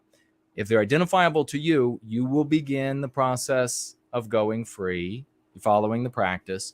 You will be able to share this with your friends, family, and strangers so that you can get them on board with an understanding, a lens that the anti-whites will pay to sharpen, that the anti-whites will pay with time, talent, their domination over all of the spheres of communication, education, government in the Western world. Do you see how brilliant this is? That with their efforts, time, resources, money, power, they sharpen the lens that we provide you with. Second edition, iteration 2, page 64, anti-whiteism in government. And then I'm going to let you all think right now. Think about this, and we'll see if anybody can come up with it. Make sure you tag me as No White Guilt so that I can see. Or you put it in the question widget, Tall Kevin widget over here on Entropy. That even though everything I'm about to read is true, there is something lurking as a miasma in the background, in the foreground, invisible to the eye, but tangible in application. So a bit of a riddle there, but this is the AP class after all, right? Has everybody shared the URL? I hope so. Anti-whitism is rampant in the federal, state, and local governments of the West. A few examples. Affirmative action policies that legalize discrimination against whites for the advancement, enrichment, and empowerment of non-whites in educational, enrollment, hiring, promotions, government, contracting, loans, grants, licensures, etc. And that's actually not precisely right the way I worded it there, because the victimization is the objective. The rewarding of non-white people, they are like the collateral recipients. Just like you could say they're collateral damage when they're harmed by anti-white policies that target us. They are also collateral beneficiaries. And will somebody write that down for me? Collateral beneficiary. Kate, write that down, please, so that I want to include that in the next iteration or edition, whatever I do next, because the objective is to victimize us. And then non-white people end up being collateral beneficiaries. They benefit from that victimization. When you take money from a group of people, their tax dollars, and it's not going to return to them, you have to have something to do with it. Somebody's got to, and whoever receives it ends up benefiting. When you take seats at a university away from a people in order to victimize them, you can't leave the seats empty. You got to put them somewhere. Wherever they fall, those folks are the beneficiaries. When you have hiring promotions and you don't want to, you have promotions and hiring, and you want to exclude white people to victimize them, those positions can't go unfilled. So wherever they fall, those people are the beneficiaries. Race norming policies that exaggerate non-white performance by way of various and unscrupulous mechanisms, thereby undermining white effort and achievement. For example, artificially inflating admission test scores for non-white people. And I think I mentioned it somewhere else in here as well. The used to be called race norming. There are different strategies where points are awarded at places of employment, education, so universities, all the way down to like private schools, and it has been in the past even public scenarios when they are going to be awarding spots at the best performing schools. We're seeing that here in Northern Virginia at Thomas Jefferson, which used to be a school that you had to be one hell of a student, dedicated student, to be able to get in. Not so much anymore, because they add weight, they add points, or they add whatever for your race when you are not white. Taxation, and check with CNN to see if that's true. It's been in Washington Post. It's been in newspapers in the area and nationally. It was talked about briefly when some emails were revealed. So make sure you look into it for yourself. Taxation policies that disproportionately affect or harm whites while benefiting non-whites. Again, collateral beneficiaries. For example, anti-white dominated governments inflating property values in white areas in order to increase the tax revenue from those areas. And this has been done. If you're a white homeowner, you're in one of those areas, boy, you know, don't you? It's sort of a common tactic. Look into it for yourself, but a bit of a common tactic that they will take the areas that are predominantly white and drive up that real estate value, and therefore the taxes go up correspondingly.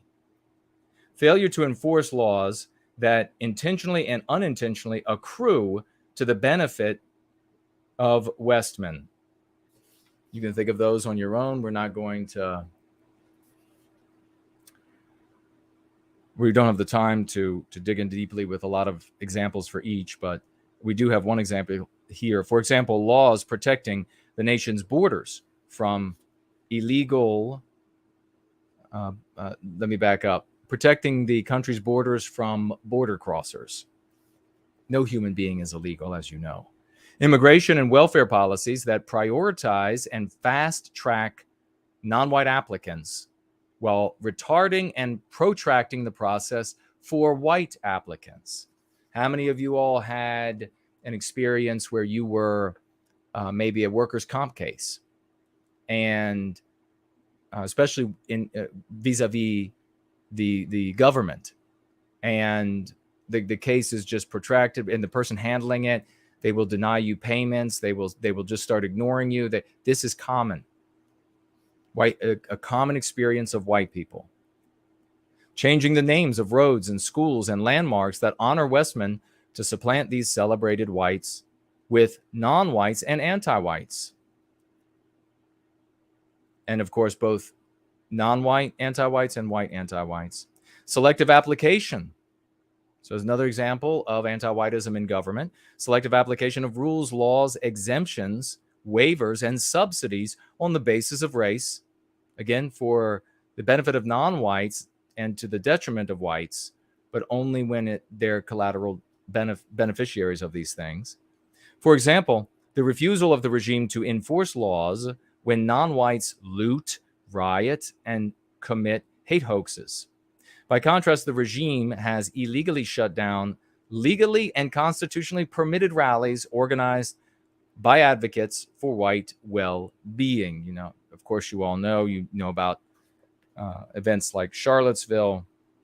And I asked at the beginning of this if you all could think of something that is sort of like a miasma in the background of government. This is true for all of these different areas. And I don't know if anybody has made a guess on that riddle. It was a bit challenging. But every time you want to talk about anti-whiteism in government, any of the levels of government, any of the branches of government, you need to make sure that you tack on to that conversation that every single law that exists, every rule, every code, whatever it might be, is interpreted and applied while being informed by the anti-white narrative and anti-white morality. That means that effectively every law, every code, every policy can become anti-white. Every single one. Because every one is informed by the anti-white morality, which is immoral as all hell, and victimizes Western kind. But when you say like anti-white morality, people are hearing that, and informed by the anti-white narrative. So effectively, all of it is anti-white. The government of the United States, even the founding fathers said this, for whatever you think about them, love them, hate them, in between, lukewarm, whatever it might be. They said that all of this was only all that they had created.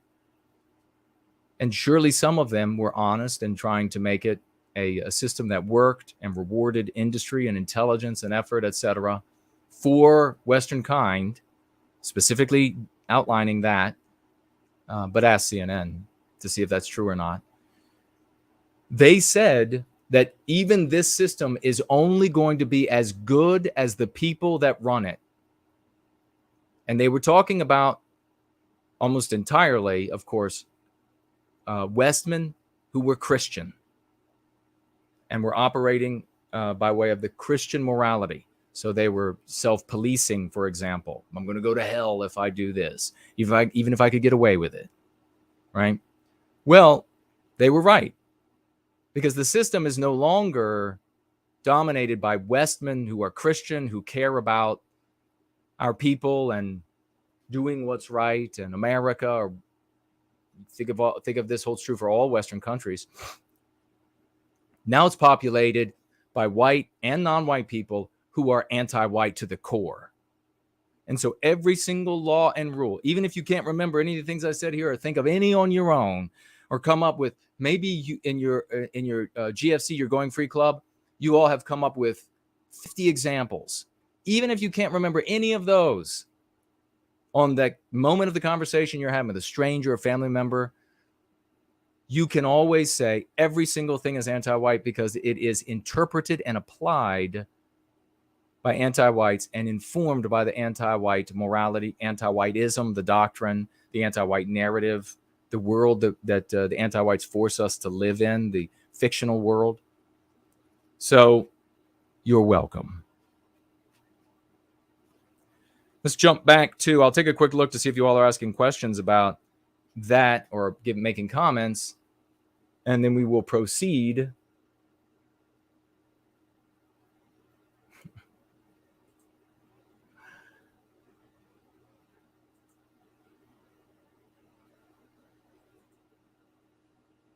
So funny when these customers of the Extends product, they show up in the live chats and they want to make their very silly statements. My little polyps. How are all my little polyp Jason haters doing out there? There was one. But we will be talking a little bit later about Jordan Peterson's followers who decided to really send me messages, some public, some private. Most of them were very upset. We'll talk about those in a bit. Most of those were most upset, and they weren't exactly, even though he's their leader, they weren't exactly clear-thinking individuals. They didn't really make rational arguments. All right, let's see. Dom says the movement, Generation Identitaire, got banned in France. Did it just get banned? Did that just happen? I have not heard of it. Wow. Well, I'm not going to say I told you so because this is an awful time if that just happened for them. But we've talked about the outcomes of playing the villain and using the verbiage that the anti-whites give you to use for your own defense. And those outcomes end up like that. So that's really awful to hear that. Time Master says, No White Guilt is an amazing speaker. Well, thank you. I appreciate that.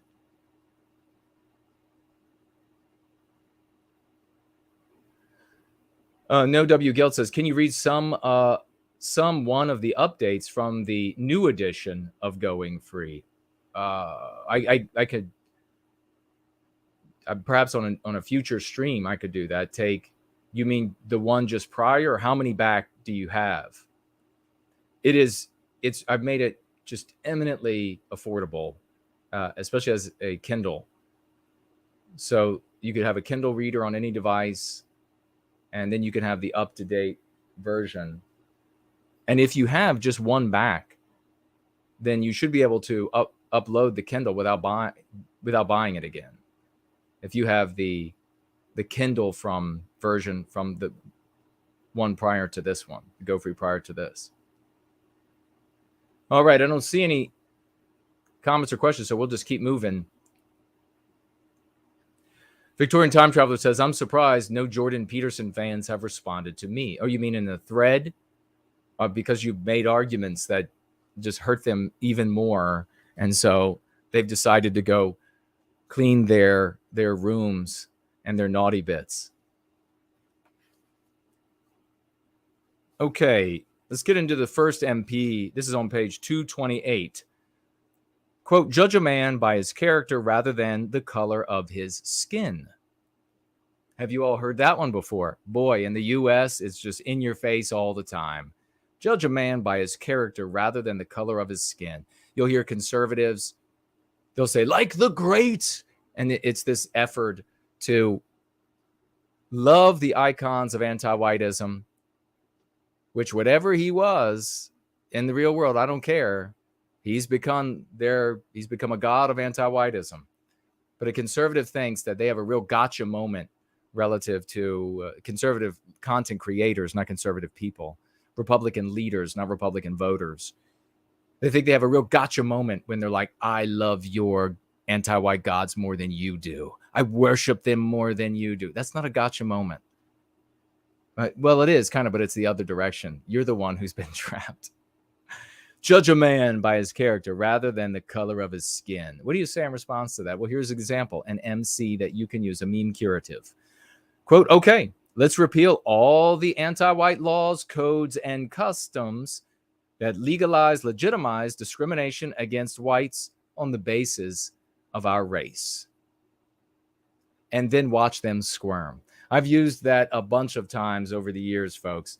And it's wonderful to watch an anti-white really squirm from that. And conservatives that are repeating, patriots who are repeating what a conservative content creator has said or Republican office holder has said, they come out and they'll say, oh, no, we can't talk about white people being victimized because just like the great, as First Last says, the great, they do this.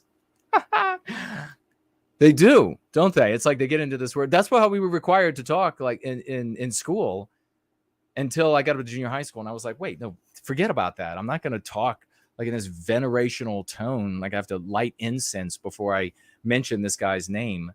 And they'll say this to you. Then you can just respond, okay, let's repeal all the anti-white laws, codes, and customs.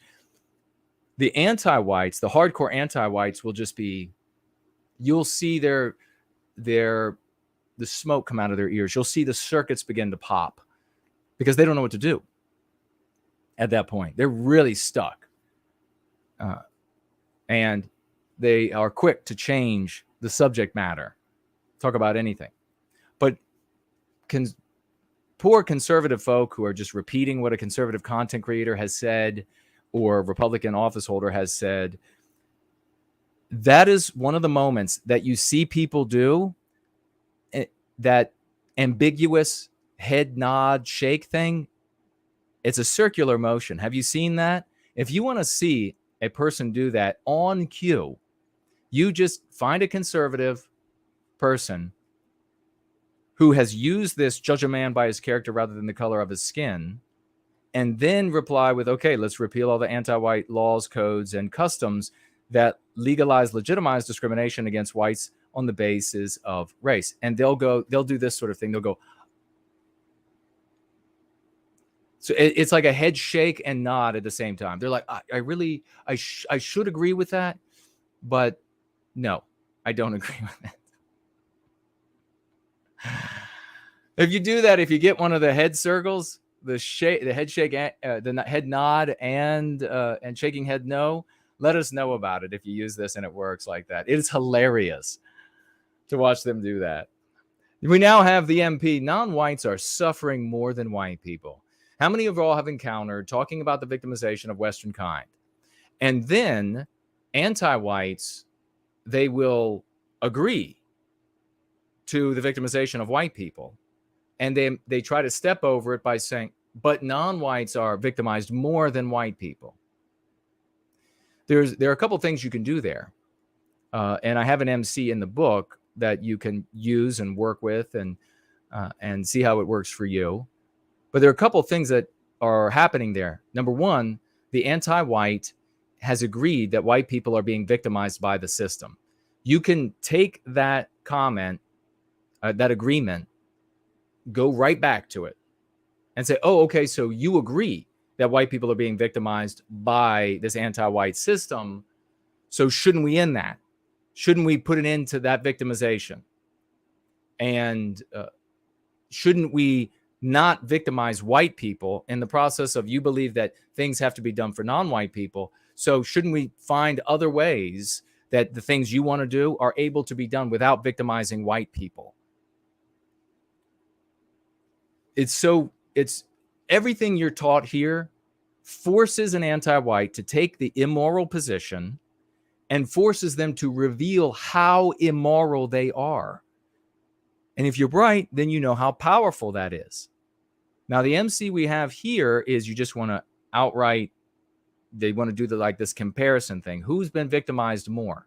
You can go with this and then go back with but I'm glad to hear that you agree that whites are victimized by the American government, by universities, by etc. You can say this, MC, quote, no non-white race is facing erasure like the white race. That is the ultimate suffering. So it's absolutely true. Non-white peoples, their cultures, what they biospiritually create is on the ascendancy and has been for the lives of our great-grandparents all the way up through now. It is beyond their representation in the media, the claims of their greatness all far outpace the evidence of any of these things. I'm not saying that their evidence isn't there. I'm just saying the evidence that is there, the claims far outpace the evidence that's there. They're everywhere. In fact, in the United States, based solely on the advertising and on the commercials that you can see, but also commercials like on the radio that you can only hear, you can get the impression that we are in an Afro-Caribbean country, that Black population, and indeed polls have been done asking people on the streets, white people, what do you think the population is of Blacks in the United States? And they'll say like 40, 45%. Isn't it like half? Well, the reason why is because of anti-whiteism, getting rid of white people, and then somebody has to benefit. So no race is facing erasure. No race is seeing, except for whites, no other race is seeing their statues taken down, their history rewritten, their halls of records burnt to the ground when we had all of this anti-white terrorism, the anti-white shock troops burning the country down. No other race has incessant societal blame placed upon them. I mean, so this is unending. So there is and is resulting in biological white erasure. That's not happening for any other group of people. There's nothing worse than that. But they couldn't use a water fountain many decades ago. You mean the water fountain that white people made for them and said they could use? Is that what you're saying? White people built water fountains and said you could use those water fountains? That's worse than being biologically white erased? That's worse than seeing all of our communities transformed? That's worse than seeing ourselves blotted, expunged from our parks, our malls, our city squares? That's the same? Or it's even worse? Let's go free, ladies and gentlemen, for today. If you have any comments or questions about it, we will go back to it. But what I want to do right now is the great Lycomedes has rewritten his piece, and I will have it in one moment here. I know I will. There we go.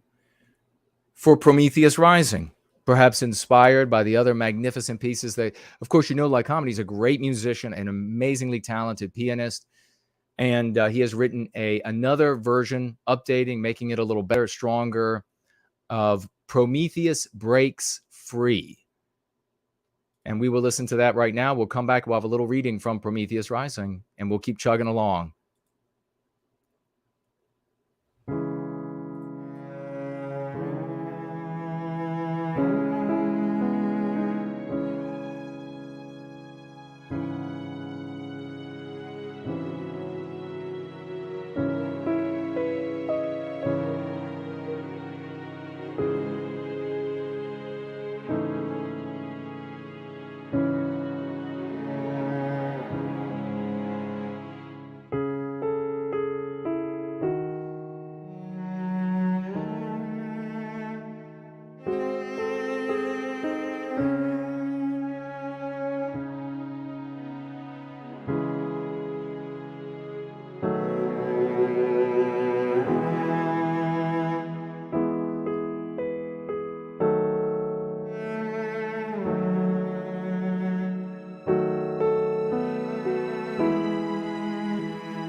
All right, wasn't that absolutely magnificent? That was the great Lycomedes, folks. Updated version, exquisite. Let's get a round of raucous emojis and 07s to Lycomedes. Ladies and gentlemen, Prometheus Rising is a book, Take Back Your Destiny, has only slightly touches upon the original story of Prometheus, and otherwise is completely rewritten. And it is mythopoetic. I wrote it to be didactic, so it would be educational for our people and inspire them. Do you wonder if Prometheus Rising could inspire our people? Are you curious? Do you think that it has yet to be determined? Well, I submit to you that the fact that these absolute magnificent human beings, wonderfully talented, having read Prometheus Rising, immediately moved our own Richard Wagner, Lycomedes, Andrei Moissejev, Imminent Rain, Luke Mason, For Null, the concept album, and others you haven't even heard of yet. Marvelously talented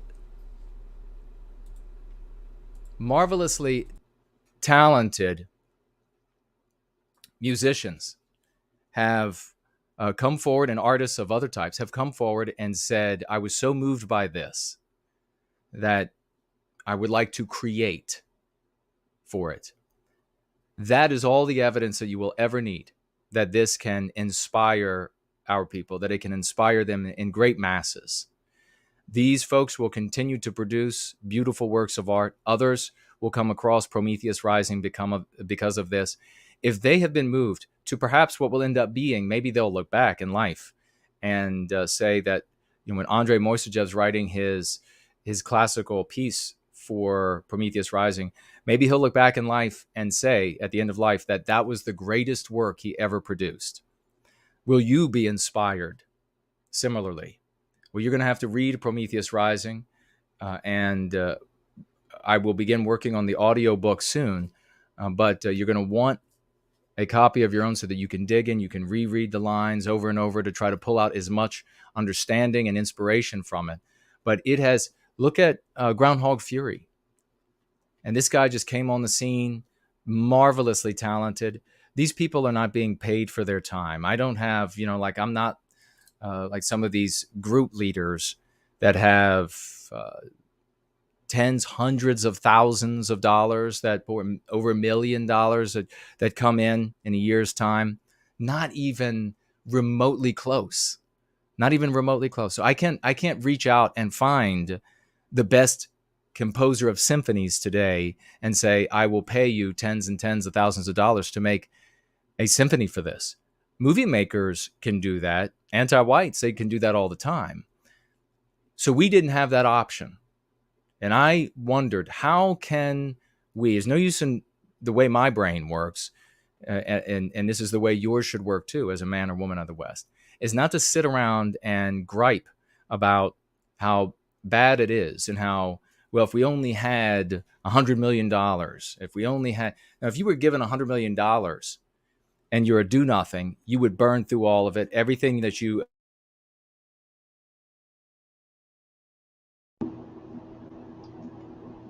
You have to be a doer, an achiever, a victor.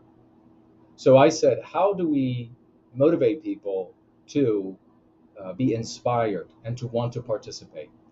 And the folks many years back now, and when I made these arguments to, they all responded with that, well, if you could do that, then you would have something. But how could that ever be done? That sounds impossible. And I thought, well, it sounds a lot more possible than printing money. It sounds a lot more possible than creating your own economy so that you can somehow get filthy rich. It sounds a lot more possible, at least for me as an individual. Because a lot of the times that people make these arguments, well, if we could do this or we could do that, they immediately create the context in which the thing can be possible. And that context doesn't exist.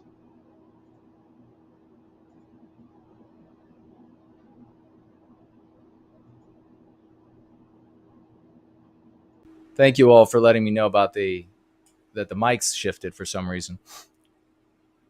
That context doesn't exist in the real world. So they stipulate something that it could work in this scenario, but the problem is we live in this dimension of reality. What you're talking about is not here. It's somewhere else. So I had to sit down and decide what could be done, what I could do to bring the first of the champions together, sort of the apostles. What could bring the apostles, the best, who would decide to declare, I'm the one. I'm the one who will come and do this thing that only I can do that will make an immense difference in the world for our people. That was my objective. That was what I had to do. And I set upon that path through various means. And one of the most powerful of those means is Prometheus Rising, Take Back Your Destiny. And it has inspired truly wonderful people. Even when, some of them might have still been reluctant when they looked at the mechanical, the nuts and bolts of the practice, the method of going free. Even when they were still a little reluctant there, they dug into Prometheus Rising and they said, forget about it. This is it. So how many great composers do we have today? I mean, just in all honesty, and this is not to degrade anyone or anything else, but how many truly great original composers are stepping up for Christianity, Mormonism, Catholicism, paganism, atheism, economic ideology, political ideology? This is not happening. How many actually great rock musicians are stepping up, original creators for any of those things? Nothing, no one. It's not happening. It's just a reality.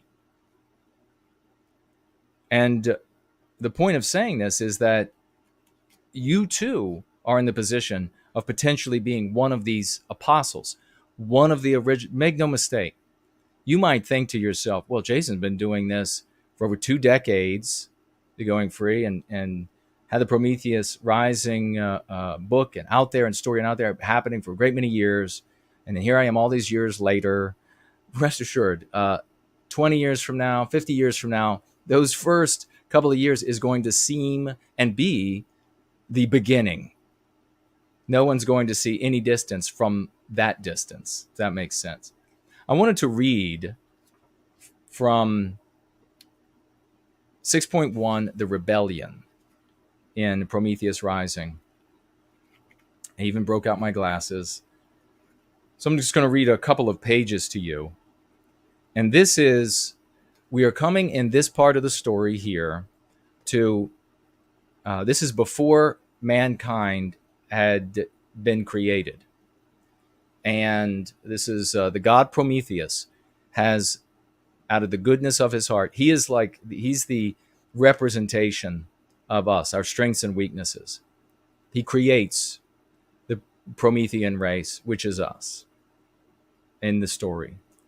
And he has been convinced in so many ways, by way of his weaknesses, to deprive himself of all of his power and his body and his face, and all he's left with is this cloak that sort of billows tenuously atop, drifting or drifts in the air. And he's in a prison in the worst conceivable place on planet Earth. And that's where we pick up while he's in this prison in the Rebellion 6.1. And is the mic now working fine? And thank you to everybody who was mentioning that the mic was malfunctioning. Let me take a quick look at these and I'll read then right away. I made a change with the settings while we were playing Lycomedes' piece in the hope that it would come through as beautiful for you all as it does for me. I don't know if it did. I hope it did. I will go back and listen to it. And I hope to do this for all of us. I want them to be as beautiful as their creators made them. And if you can't get that through the means that I'm playing them to you, then please do go to these creators and get them in their purest, most stunning and gorgeous hues, so that you aren't deprived of any of these people's talent, and applaud them for the great work that they're doing. El Ronder says about the MLK quote, Adam and Stitch just made a whole stream about it. I don't know who they are, but now you can go back and put in the thread the response, because my guess is that they decided to talk just ad infinitum into just complete boredom and misery about how bad of a guy he was or whatever, as though that is somehow going to influence somebody who doesn't already agree with you. And there I see the sweet young lady, Kate, is with us. Hello, Kate. No W. Gilt says, most recent one. Okay. Oh, no, your house was flooded. I'm sorry to hear that. Damn. Positive vibes for you, my friend. And he also puts a bunch of little flames. Is that to dry up the water? Or is that for me? The great Natorific is with us, ladies and gentlemen. He said, I've had people respond to that with American Indians have faced erasure way worse than the white race is facing now. How do we respond to that? Well, first of all, it's just factually false. American Indians were given environments in which to live. Now, I'm not saying that that is fair. You've had the white race, by many a historian, a reading of history and investigation of history, being the one race that, when having conquered another people, promoted them and set up scenarios for them to continue living and for them to even flourish until anti-white policies came in and gave them things for nothing, which of course is going to make a people miserable and depressed and depraved. But the bottom line is, Nate, you can just point out immediately, with a laugh, I should add, that is preposterous, that we have done everything possible to promote American Indians in our society. We have left the vast majority of things that they named with the names that they gave those places. We have promoted them in our culture. They are recipients of great, great theft from the white race. And they were, as much as it seems objectionable to us looking back in time, given places to live, that the places that they actually roamed, places that they actually set up their communities, given places to live, is the exact opposite of what's happening. Everywhere you look around today, you can walk out any given day and you can find the name of a river or the name of a mountain range that is, the white people said, we're going to keep that what the American Indians called it, to honor them. You can see their statues, and in any given day, you go to DC, you can see their statues, you see things honoring American Indians. And every given day, you see white erasure. You see fewer white statues, names of places that white people named being renamed in their despite, and to hurt and harm us. So it's I've had a similar thing where they narrow down to, I've even had them narrow down in other countries and time periods because they're grasping for straws there. But white erasure is all around us. And eventually, when you keep the argument there, anti-whites will follow up with, well, it's deserved. It's deserved. And the moment they say in so many words, it's deserved, you have won. Because then you hammer home how anti-white and how immoral that is. And they are. Great question. And, of course, you can also add, when it comes to American Indians, that once conquered and once put on, and even before being conquered, the rate that American Indians will take for spouse, and produce children with other races is staggering. It's staggering. They willingly choose partners of other races at much higher a rate than the other races. And you can look into that, make sure it's right, make sure that I'm not wrong, that CNN has vouched for me, but look into it. But data that I have seen that others have presented indicate that, and what you see with your own eyes as well, that they happily, especially their women, it seems, they love to go out and find men of other races. Not all of them, but they love to go out and take them for mate. And that is how you've ended up with so many legitimate claims of different races of people saying that they're an American Indian because there's an American Indian somewhere, or they are white, but they have an American Indian in the family tree. That's the legitimate cases are so widespread.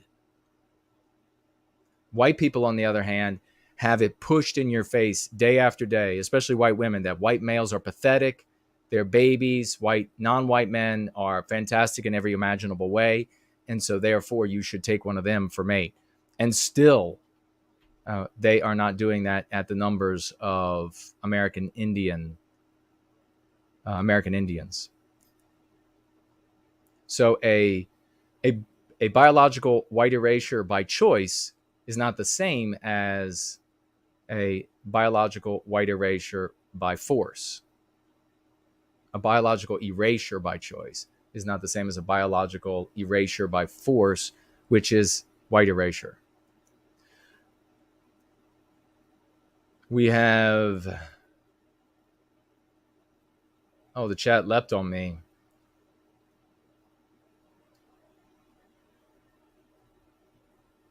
One second as I scroll through here to get back to where we were. I think we are there.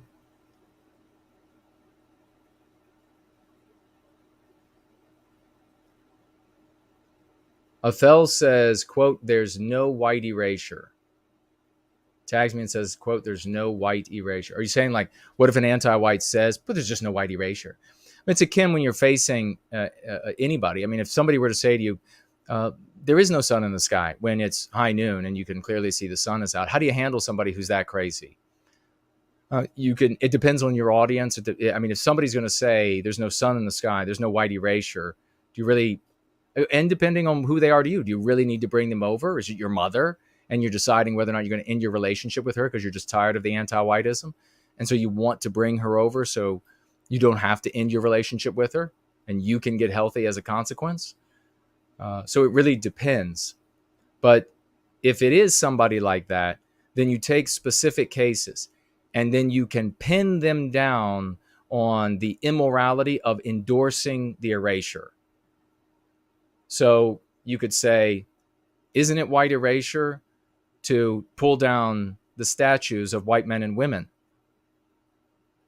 And then if the person says that's not happening, no statues are being taken down, you could pull out your phone and in 1 second have an example of a statue being taken down. You can say, this is happening everywhere. Don't make me do this to you again and again. What do you think about this? And if they then say, and what will happen in most cases, they'll say, well, that's not white erasure. That person just needs to come down because they had owned slaves. Then you know you're dealing with this, there's no white erasure, as a lie to cover up their anti-whiteism. And then you get under the skin at that point there. Great question.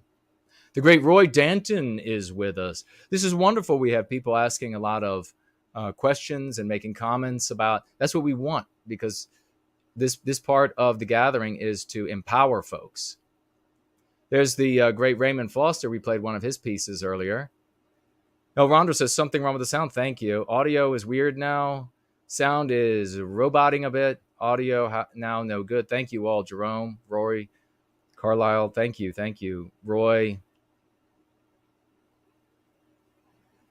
Caleb. Thank you. Okay, no Y Guilt saying, and no W Guilt saying that the fire was for me being on fire. Well, thank you. Oh, Rhonda says, yes, Adam and Stitch were praising MLK. Oh, they were praising MLK like a god. protecting him from the evil, how they call them CRT people. It was ridiculous.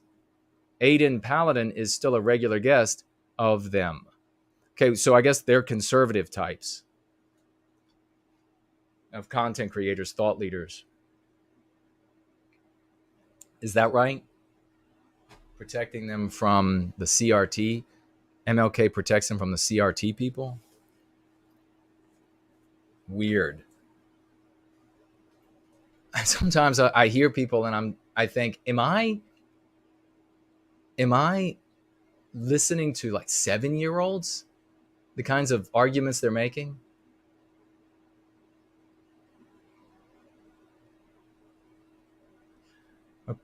Okay, Naderific has another. It jumped on me again. And let's see. Naderific says, what if the response is, so, if we keep streets and stuff named after your people, and we give you some reservations, then the erasure won't be so bad.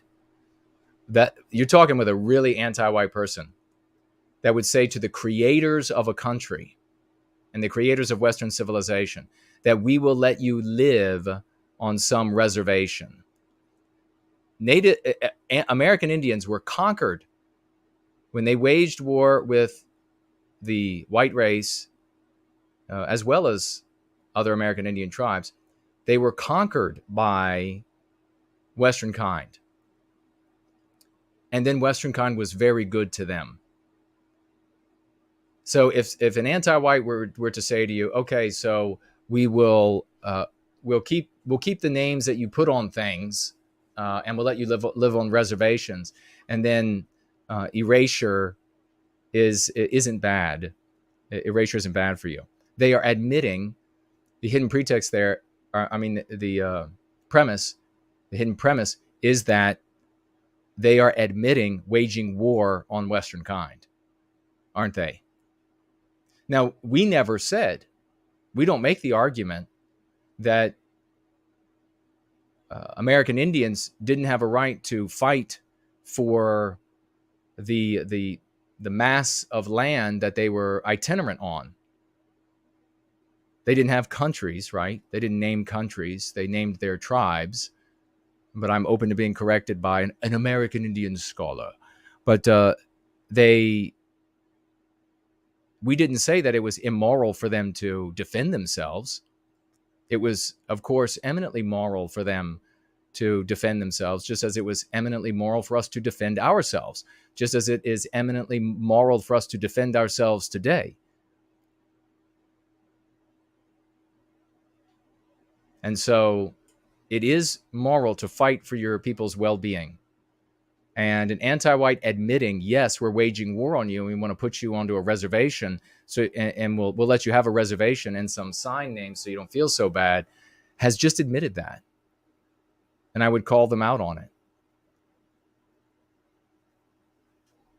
I would ask them, I'm assuming these people you're talking about are white anti-whites. Yeah, I would ask them, why do you think you're not going to be on that reservation with us? Why do you think that they're going to allow your white ass to roam the countryside?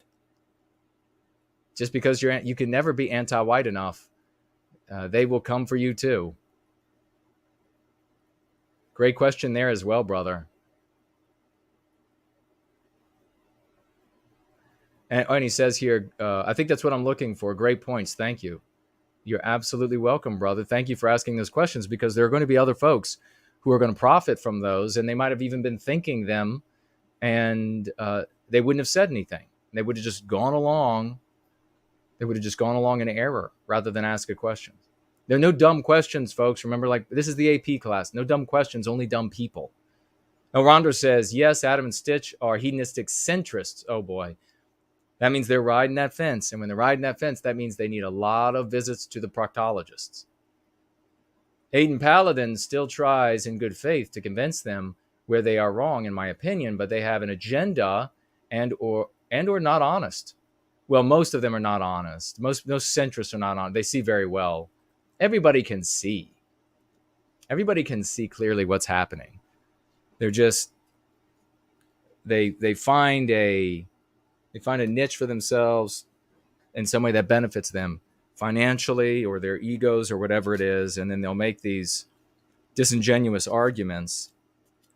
And then if their audiences get big, people have to recognize their argument as legitimate, even if it's not, in order to continue to participate in the big show that they have. All right, The Rebellion, page 55. And I told you Prometheus is in this shriveled nothing of a state, and he is in prison in a wasteland.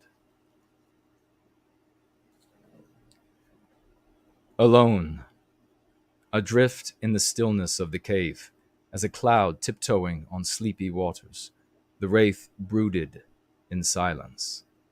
Coiled in a nightmare of impenetrable darkness, nothing but its thoughts stirred to the forewind of an army of gods as a gathering tempest.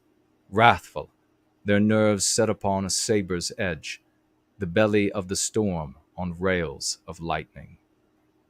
Though a guess upon their errand drew well nigh the truth, the wraith fled not their coming.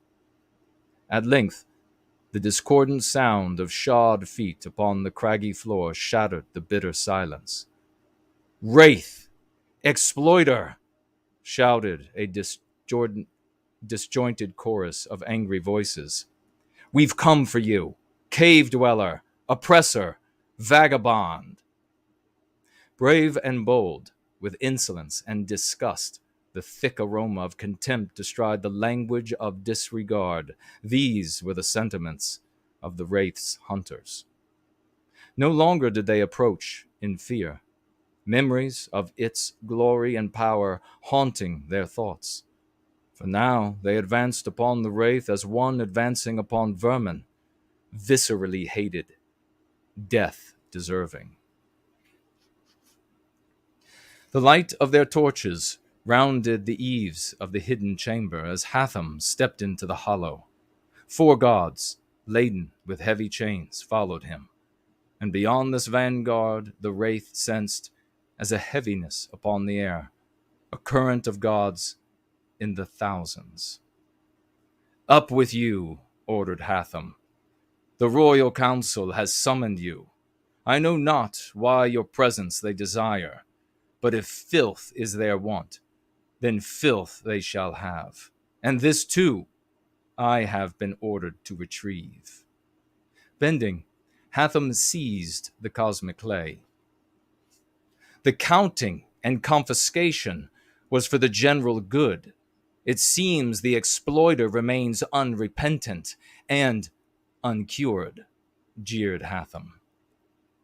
Enmeshed in a heavy web of chains, the wraith was violently dragged from its prison and driven like an animal, league upon league, to the gates of Natalay. There, the wraith was paraded through the streets, its tormentors mercilessly striking it with barbed whips, the raucous crowd defiling its name. Scattered among the heaving throng moved many of the friends, their faces grim, their voices silent. No aid could they render.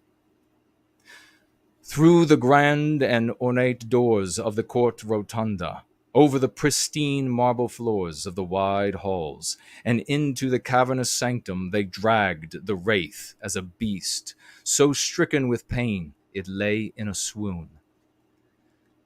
Below and before the sumptuous and gilded throne reclined a long black table.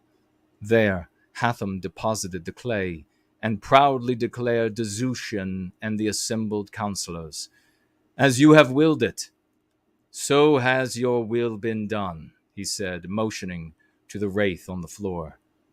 "I have brought forth the wretch, and its clay I too have confiscated. Give me but a nod, and I shall cleave its head from its body.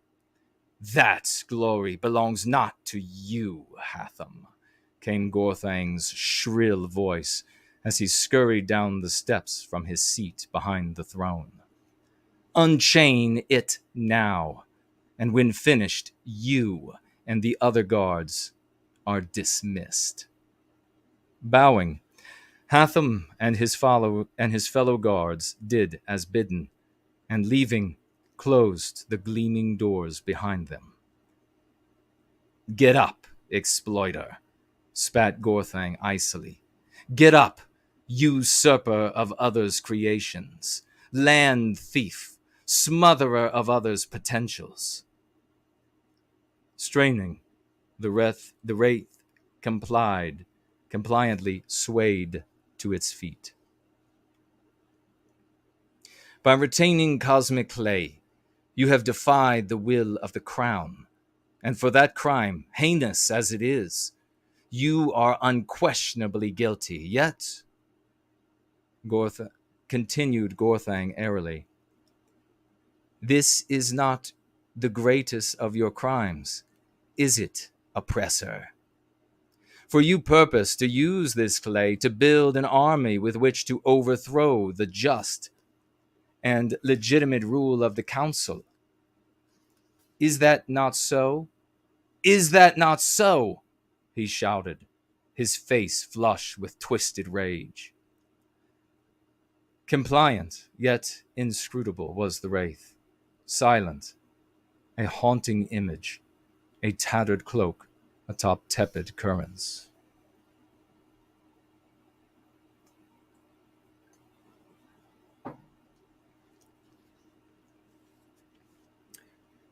"Can you speak not?" demanded Gorthang. "Look here, my fellow councilmen.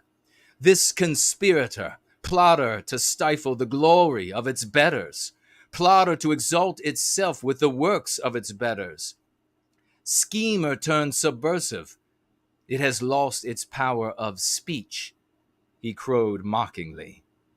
"Well, we who are enlightened and principled, we need not your admission, wretch. Know this: on this day you are found guilty of fomenting insurrection," thundered Gorthang, a sharp finger condemning the wraith. "Your punishment," Gorthang softened his voice, "your punishment would be death. But our hearts are without bound, our charity without limit, and even for oppressors deserving of most grievous punishment, we are so gracious, we are able to forgive." On his face a twisted smile, and under his words a dripping oil, he went on. "We ask only this, wraith. Instruct us in the building of man, and we who are tolerant and fair beyond measure, will permit you to live." At that moment, the wraith was sundered by inflicted guilt and its will to mastery, sundered by every principle it had known and cherished, and the knowledge that now new was the context in which these were become bane. And rising at the last, the heat of courage to face the awful truth, the wraith, peering from beneath the lip of its hood, saw the blade of a venomous dagger hanging under Gorthang's robes. It was in that hour that a thing remarkable but imperceptible was come to pass. For there the first sparks of an unquenchable fire were kindled, and a new destiny written upon the stars. And we will stop right there, ladies and gentlemen. This has moved magnificent people to create magnificent works, and I want you to participate in that. I want you to put your shoulder into the great work that we are doing. We're going to take a quick break, listen to some wonderful music, and we will be right back. Exactly what people think, and this is extremely dangerous to our democracy.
drowning in the argument. The anti-white says, what exactly is anti-white? You have got to be animated with the righteous passion of reclaiming our destiny. We are the heroes of this era.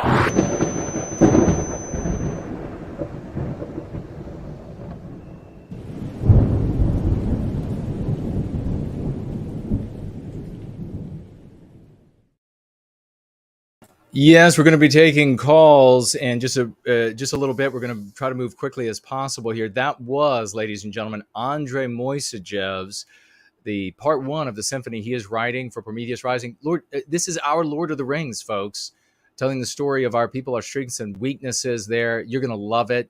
Look at that inspiration. That was truly epic, and for that we are most proud and happy. I hope the sound came better through the system. We're still trying to tweak it, still trying to make it work. Thank you so much, Andrei Moissejev. A symphony being written for one of our books, ladies and gentlemen. This kind of thing is a bit irregular. It doesn't happen very often in the white sympathetic sphere. Don't let it pass you by. We're going to jump right over to a few things as we keep moving. The mailbag we're going to get into quickly. And what we have here is two things. We have Tony Vermont from the White People's Press has sent me a couple more of these, the folk book. And I will give these away to deserving folks. Let me know and make your case. Reach out to me. You're going to have to give me your address, of course, and I will send these. You want to head on over to the whitepeoplepress.com, whitepeoplepress.com, and they have marvelous works over there. Make sure you get over there. Get something, even if it's little, for your niece, your nephew, your son, your daughter, yourself, through the coffee table to make your house look better and cultured and white positive. Get over there to whitepeoplepress.com. Do it for me. Make it a favor for me. And we want to keep Tony working hard and appreciated. And if you've got nothing, not even a red cent, head on over there and send an email and tell Tony how much you appreciate him and that you saw the folk book that you had sent Jason, and he shared it on GoingFree, and you hope that Tony will continue to do great works in white positivity until the end of time.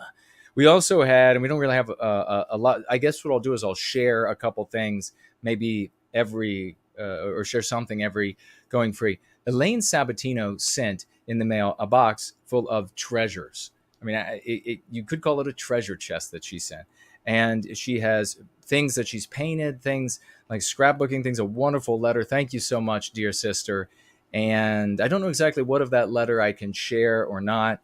It's a lengthy letter, so I obviously couldn't read the whole thing here on GoingFree. But I wanted to show you, this is one example, and I'll show on different GoingFree streams, different things. This is one example of something that she has sent.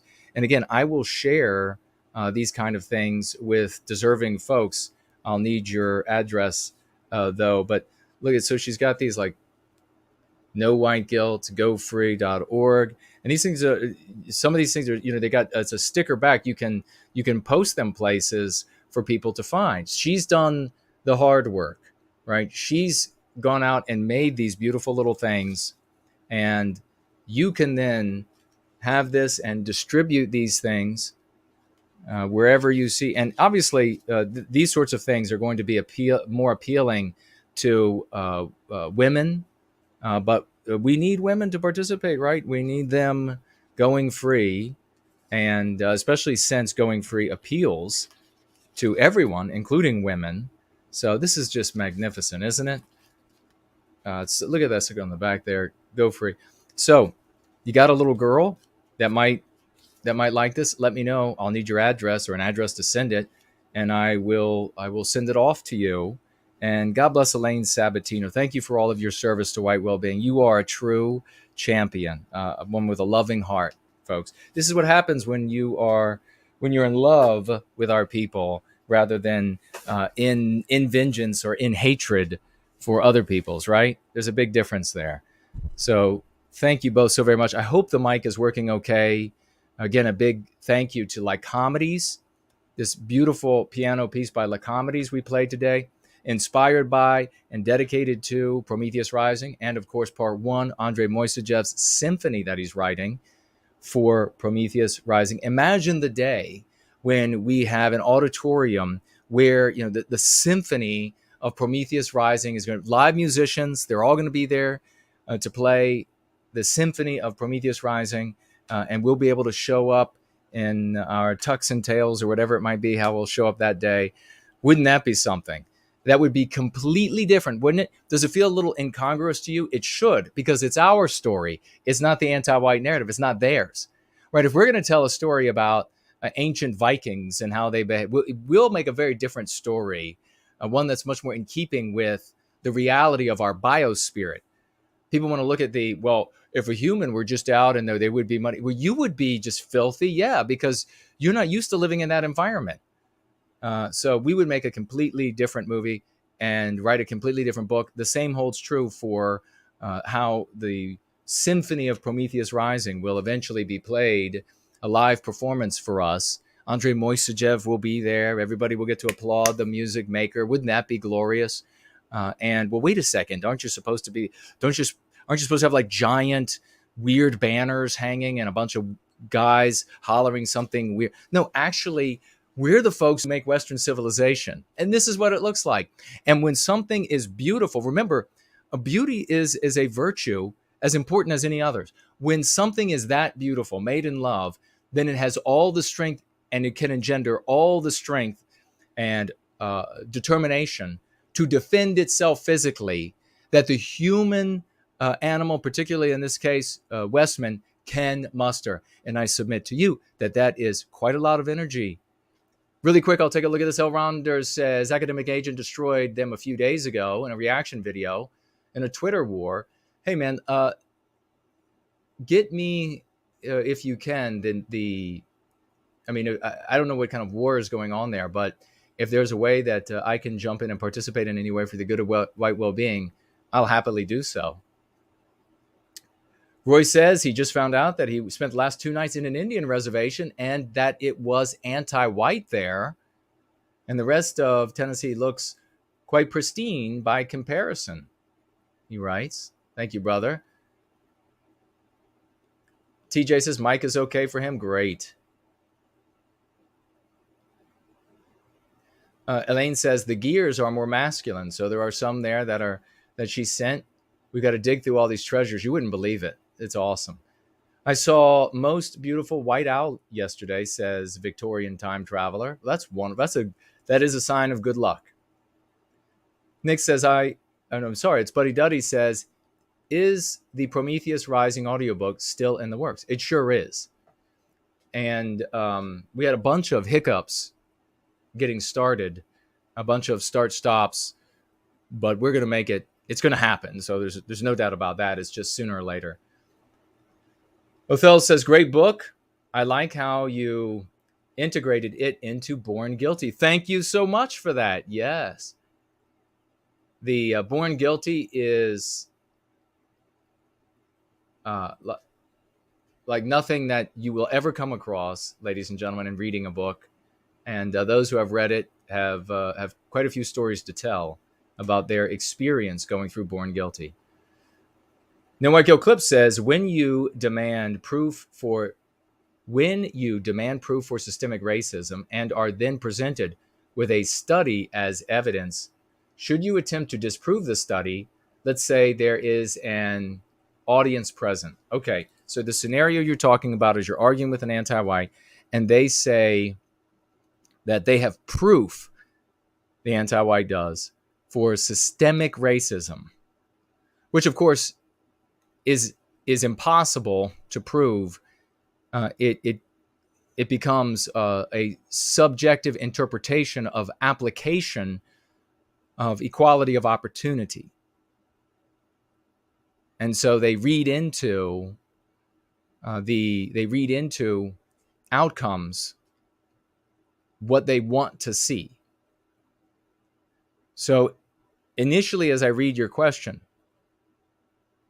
I'm at like the 80,000 foot view of it. And I would like to hone in a little bit on maybe specifically what you or someone you know encountered. A study as evidence. that systemic racism, so systemic racism, that non-white people are hurt just by being in white civilization.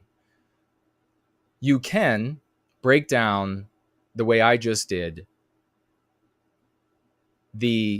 how any sort of study would have to be conducted. It would have to, because systemic means that it's not in the people, it's in the things. So all the things have to get changed. And to change the things, you have to victimize the white people. So it's in the very things themselves. The only things that are present in the system are equality of opportunity. And so what they'll be forced to do is to say these outcomes and the application of equality of opportunity. You can apply for a job, you can have a background in whatever it is, you can have a degree in whatever it is, that these things produce outcomes that they don't like, and so therefore need to be destroyed. The system needs to be destroyed. White people need to be victimized.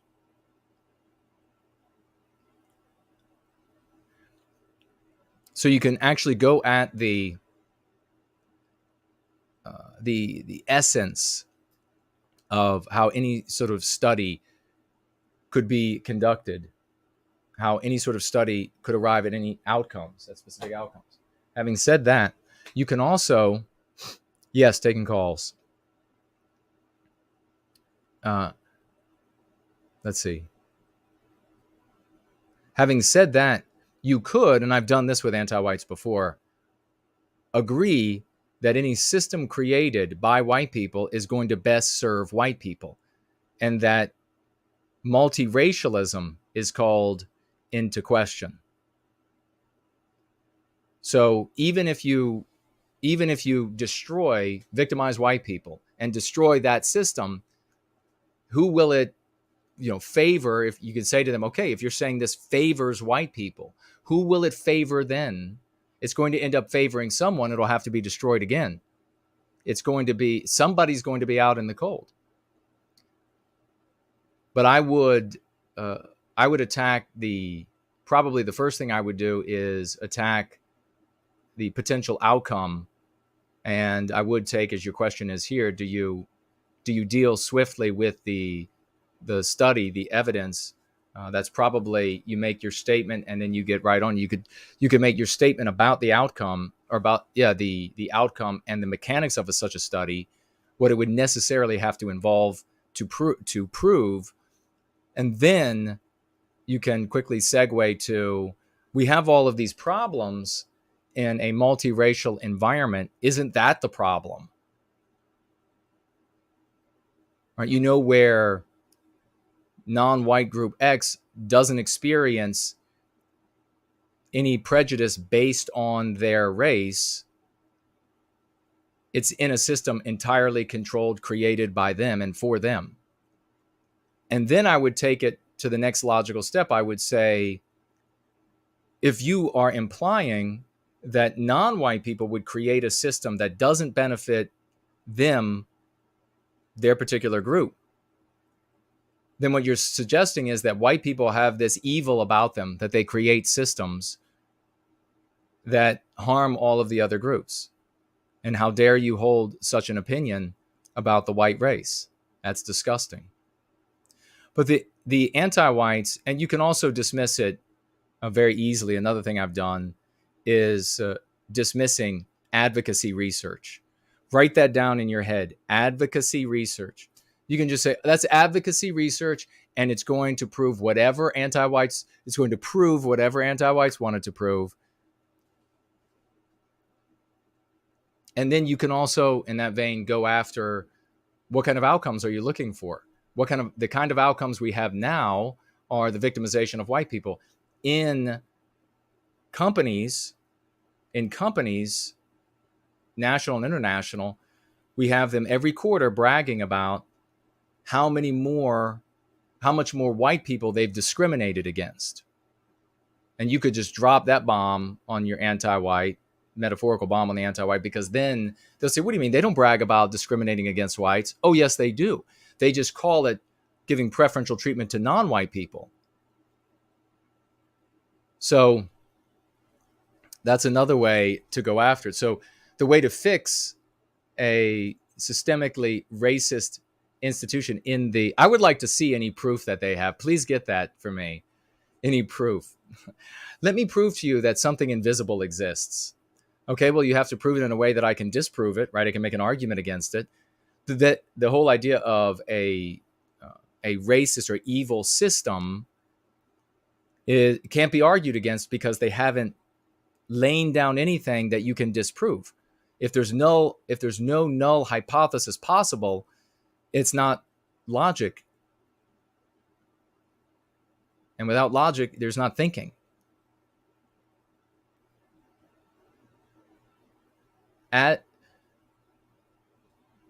What do you call it when an advocate for white well-being conducts research? What do you call it when we don't have enough money? I think we're talking here about like universities conducting research. And when specifically it's created or conducted to support an anti-white conclusion, you can dismiss it as advocacy research. You don't need to worry about an anti-white saying, well, your research is just advocacy, because we can't conduct large-scale research, and on top of that, we don't need it. You can see it everywhere. We don't have to like dig through the weeds to look for anti-white things and make crazy arguments. Anti-whites have to do that. They dig through the weeds and then they don't find anything, and then they have to make something up.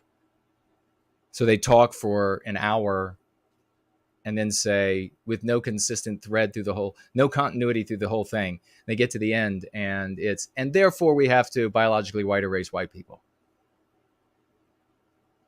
That's a great question. Thank you for that, brother. And yeah, get me the proof of systemic racism. I can't wait to see that. All right. The only announcement today is Tuesday, 7 p.m. Eastern Standard Time.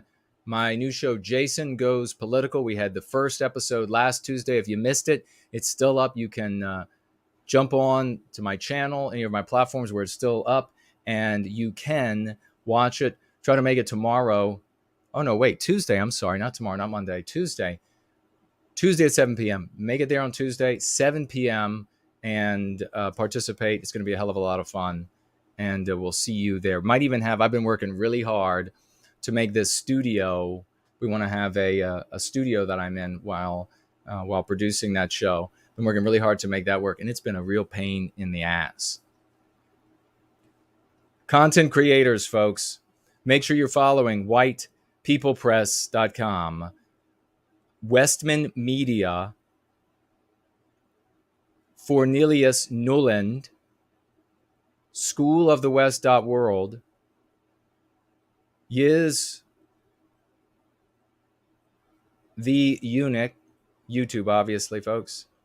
Porridge at, I don't know if you can type in, maybe one of the moderators could throw Porridge's channel into the live chat. That'd be great. No White Guilt Clips on YouTube. And he's not producing more content, but make sure you still get over there, find his content and share it widely. Intellectual Embargo.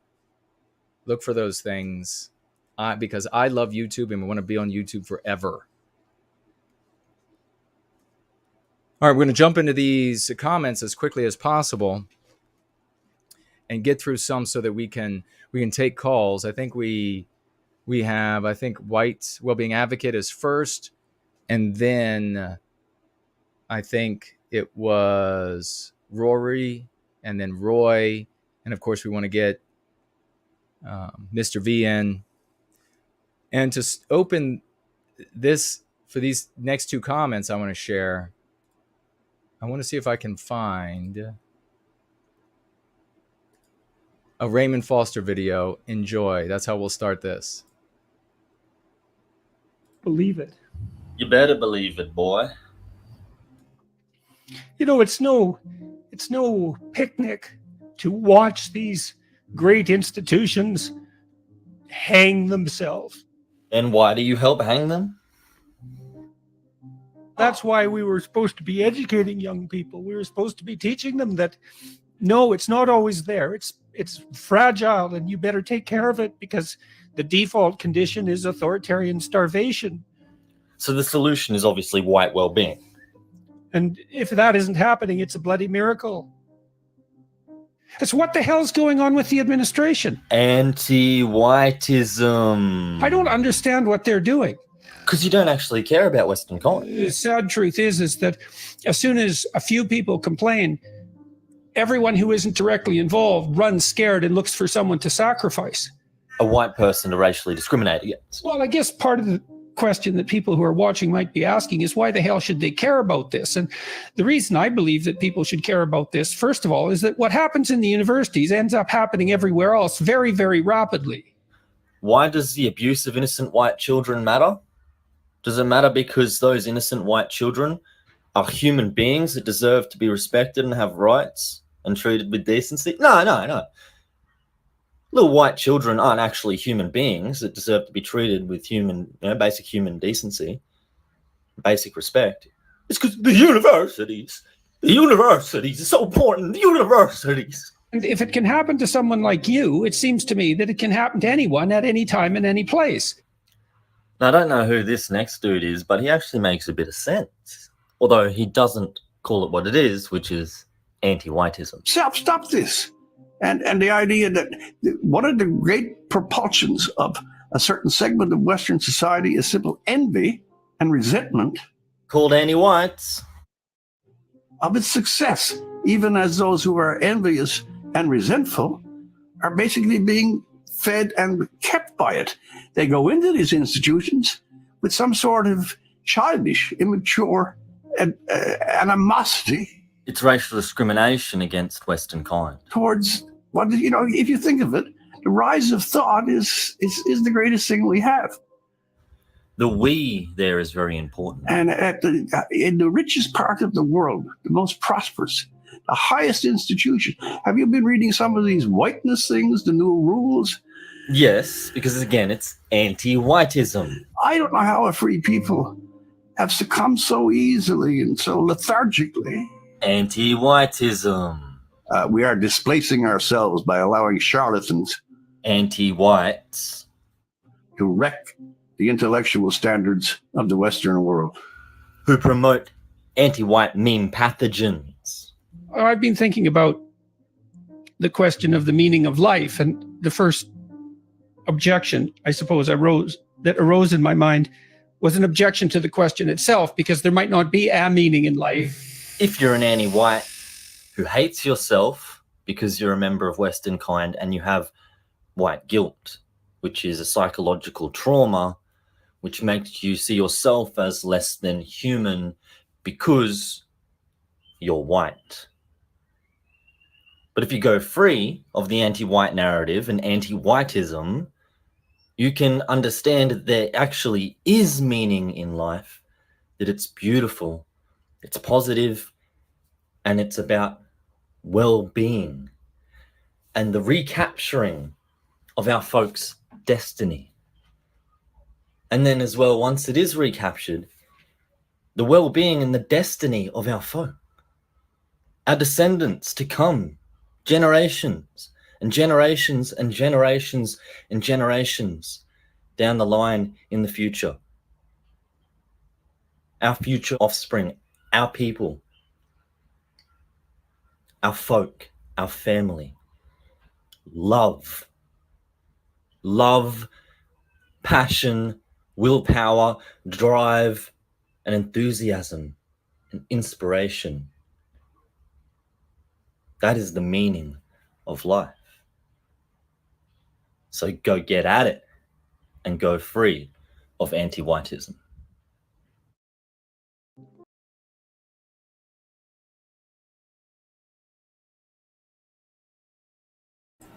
That was so epic. Well done. Let's get a round of raucous emojis for Raymond Foster. Some 07s. How beautiful was it to see this guy? He's such a master down there in Australia. To see this guy, he's empowered with the tools of going free. And here you have these academics and their pained sort of pseudo self-reflection. How has it come to this? You know, and then Raymond Foster's voice just comes through. He's like, better believe it, boy. It's anti-whiteism. I mean, it's like the real folks, the real men of the West who get shit done versus these academic peacocks that so many people crowd around and they went, what do they have to say? Who gives up what they have to say? What have they done for us? What have they done for Western civilization? Now they're this like Jordan Peterson breaking down in tears about how has it come to this? How is it this bad? How is it? It's because of you. It's because of you academics. It's because you keep steering people away from what it obviously is. How is the house just, how is there less and less of the house? Because it's on fire, you dumbass. Because you keep pouring petrol on the blaze. That's how it's in this state. That's why there's so much less. Why would you go and listen to somebody? And Peterson has a lot of fans because they tied their lives to this guy because the regime's media put him out there. This is going to be your surrogate father because you didn't have one, because he was a loser, because whatever going on in the world and in your life. And this will be it, white guy. Millions and millions of white people have made this guy a centimillionaire by his own words. Have made this guy a centimillionaire, turning to him as like a father figure instead of here for what truly works. You see, Raymond Foster picked up what really works, and he could cut right through all their bullshit for all of their reading, all of how, no matter how polished, ivory white their tower was. It has not enabled them to figure out what's going wrong. And of course, we know that they know what's going on. We know that they know the world is anti-white, but they're cowards and they won't say it. So, are you going to stick with people? Are you going to continue to follow people that won't tell you the truth about what needs to be fixed before we're drowned in dissolution? Or are you going to go with people that will tell you the hard truths? And they're going to say, you better believe it, boy, it's anti-whiteism. That's what Jordan Peterson and that's what our universities, they need Raymond Fosters going in and saying, you better believe it, boy, it's anti-whiteism. Stop with this pained expression and this pulling at your garments, wondering how it's come to this and how have our universities fall into that. I'll tell you what, Peterson, you obviously don't know. Maybe you're not a coward. Maybe you just can't figure it out. You're not bright enough. So step aside and let us take charge. Maybe the best thing that Peterson could do right now is to make a video and say, look, I've been at this for so many years, and it's just been, my approach has totally failed the West. And soon you won't even be able to express Western values anymore, even though white people should never claim that they are their values, as he was making the argument in the video I critiqued. And so therefore, you all should start going free. Look to these people who are becoming healthier. These are the legitimate leaders of the new Western civilization. We had, I'm just going to go with just this little bit here because we have so many, and I'll come back with a roll in and cover more of these comments because they're fabulous. But I do want to get to these, at least these initially here, and then we're going to get to phone calls.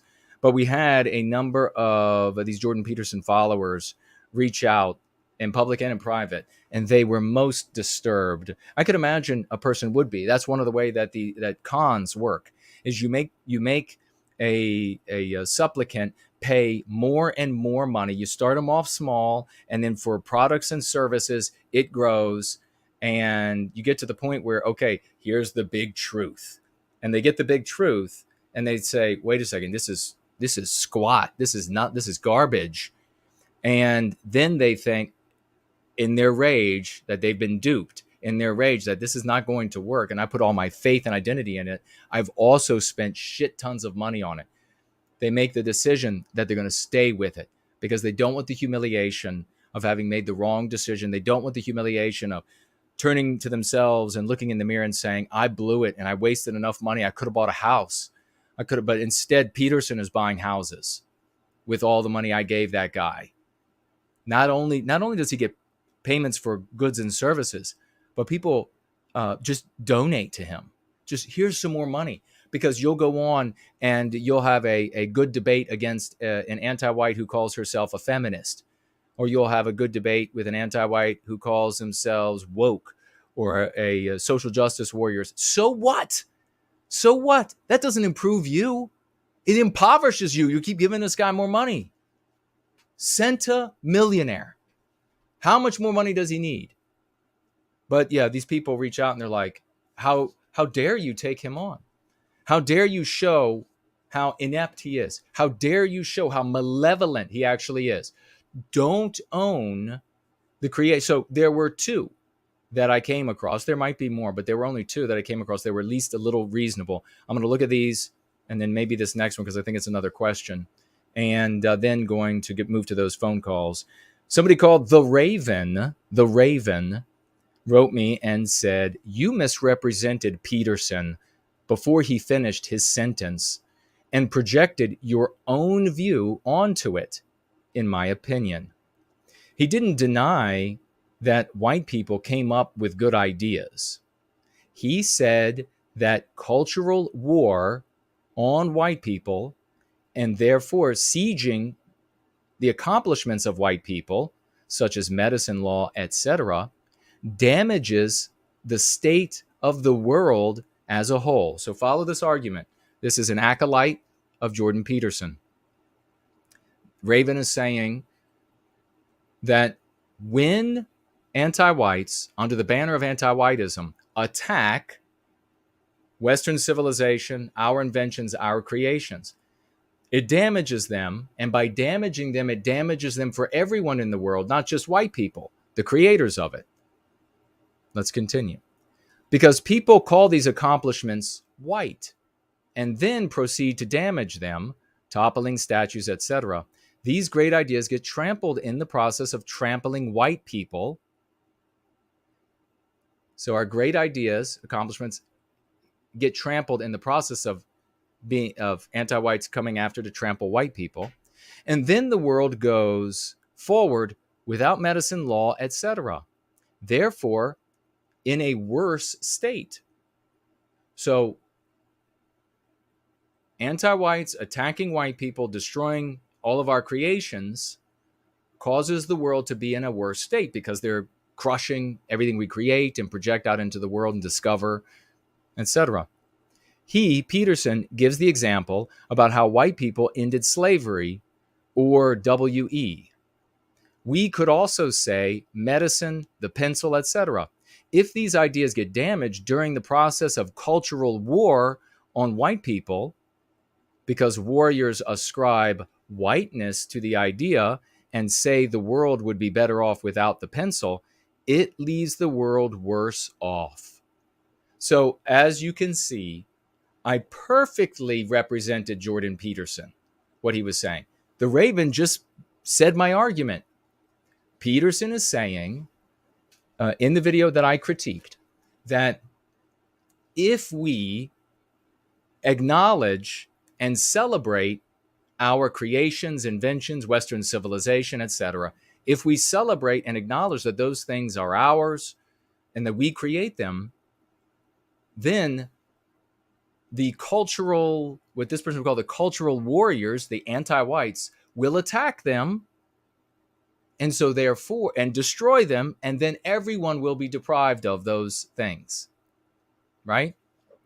Are you all following this ill logic that Peterson has put onto poor people's minds like the Raven? I mean, this is really some ill logic. The idea here being, if you can somehow get into the brain of an anti-white by repeatedly saying Western civilization isn't ours, Western medicine we didn't create, Western countries we didn't create, Western culture we didn't create. If you can say that long enough, then anti-whites, in the name of destroying all things that are white, will stop attacking them. Well, golly gee, you have to stop celebrating. And to add to that, Peterson said, beyond what Raven said here, that you will make by acknowledging what we have created, by celebrating what we have done, by talking about us being attacked, by talking about our creations being destroyed, we will make non-white people think Is he suggesting that we didn't create Western civilization? And then non-white people will feel bad about themselves. And you don't want to make non-white people feel bad about themselves. So don't do that. So that is Peterson added on to what the Raven understood accurately, and I understood it accurately. I understood accurately about what Peterson was arguing. This is an absolutely asinine and suicidal line of thought, and it is contorted like the pretzel that Peterson makes for white people to hang themselves with. You know, when you sit down to listen to Jordan Peterson, read his books and everything, effectively you have a rope.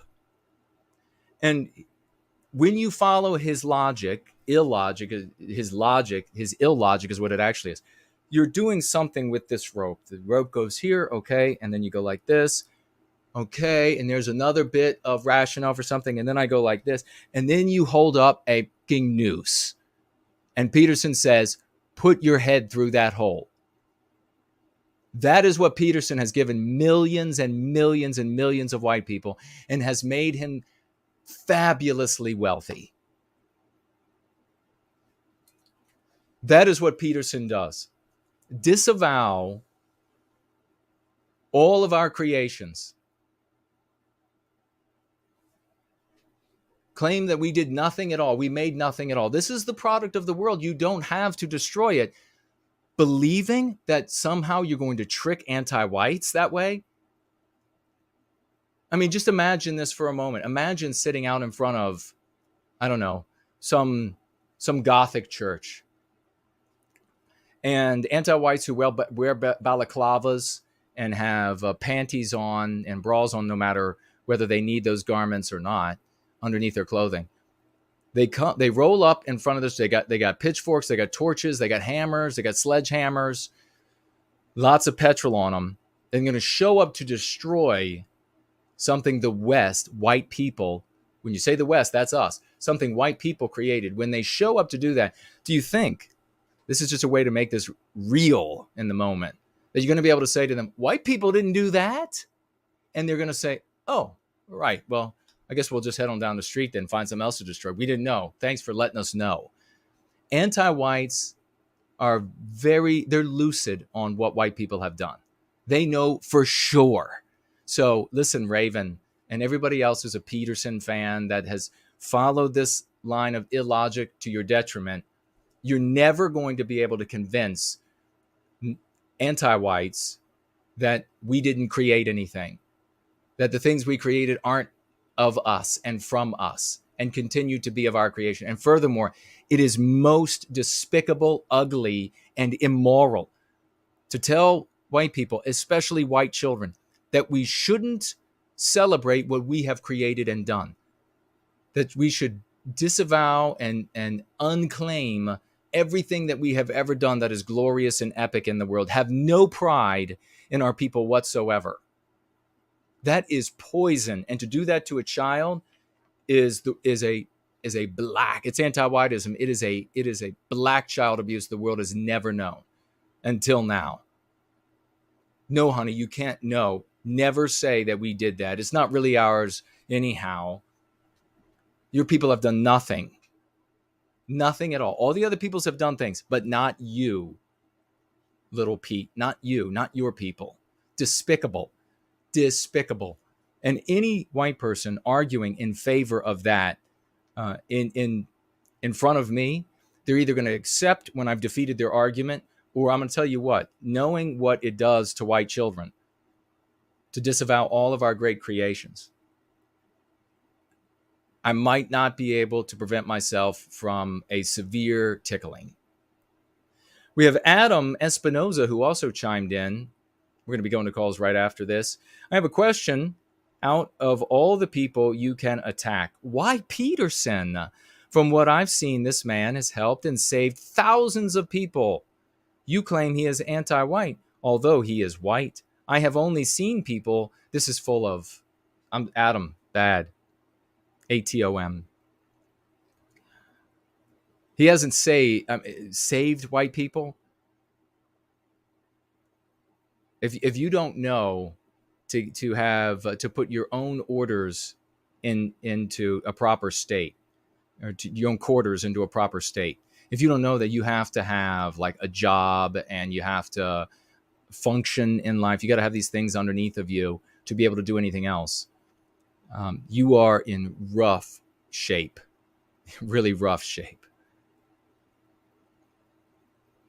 Okay, and then he can't be white because, or he can't be anti-white because he's white. We're surrounded by white anti-whites, Adam. I have only seen people thank him for helping them of all races. Also, he has fought against the postmodernist university in Canada teaching kids about CRT and white guilt. He's not helping anybody by calling it CRT. And I don't doubt that there are a bunch of people coming to him. I guess there are young people out there that don't know to wash their genitals and clean up their bedroom. But when they find out that, well, you should wash your genitals, you should clean up your bedroom, and you should be a radical individualist, they'll discover real quickly, all these white people, that means the end. That's the death knell. There won't need to be, I want you to understand, Adam and everybody else, there doesn't need to be many more Jordan Petersons for Western civilization to succumb. Do you get it? We don't have a bunch more generations of white people that can take up radical individualism, which is what Jordan Peterson is pushing, and survive. Do you understand how serious this is? Jesus. He says, why not attack these people who are literally teaching kids about CRT? We do. And white guilt talk, and these woke people taking over big tech corporations, they already control them. And the media or fight the universities teaching this. We talk about all anti-whites, including the anti-white called Jordan Peterson. Because in the real world, there are traps. And if you haven't noticed it, humanity is part of the jungle. Humanity, I mean, I know you've lived in the nursery room that we created, that better white people than you and me created. And so we get this illusion that the way the world functions is not like the jungle, but it's the nursery room where you're going to find out real quick. In the jungle,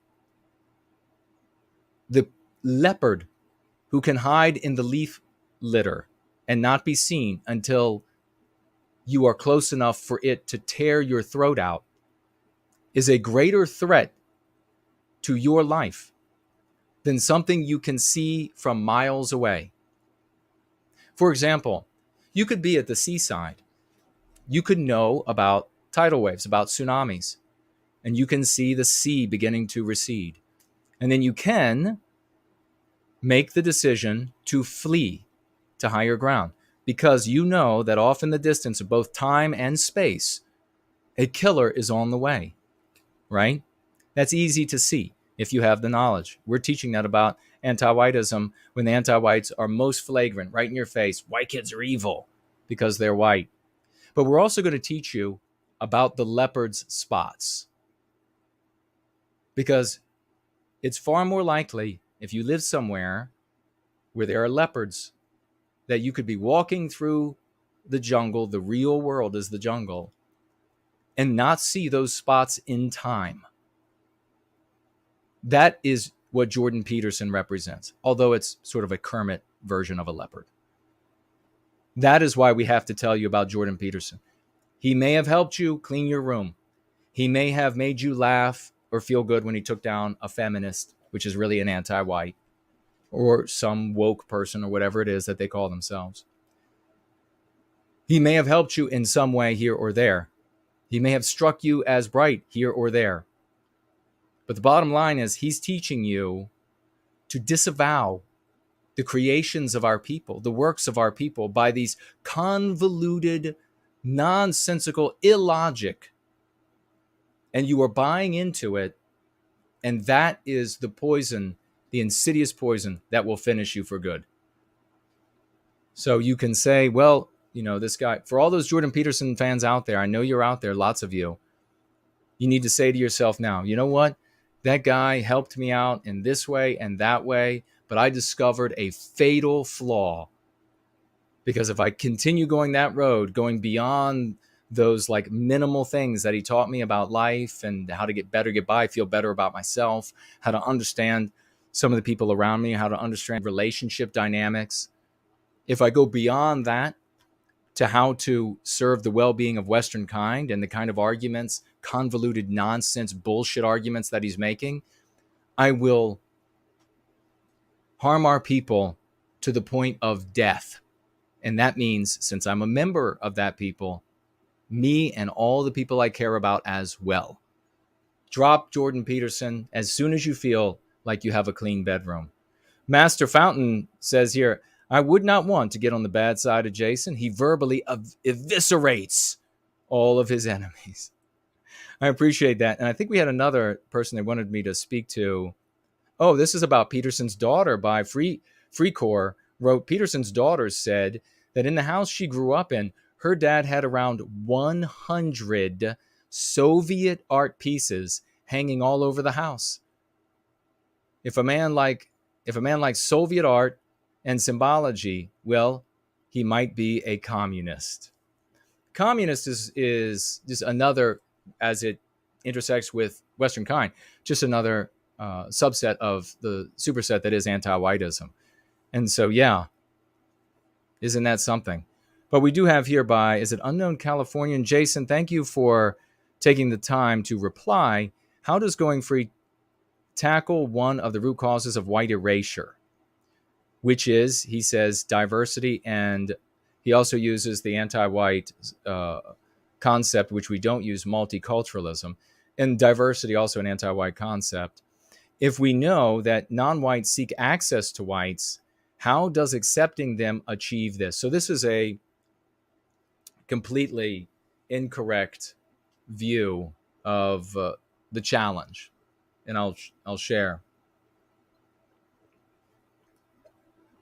And we also have White Wellbeing financially gifting $1 says, thank you, brother, for that financial gift. Western kind only conquer the American Indians who were harming Western kind or other such tribes, other American Indian tribes.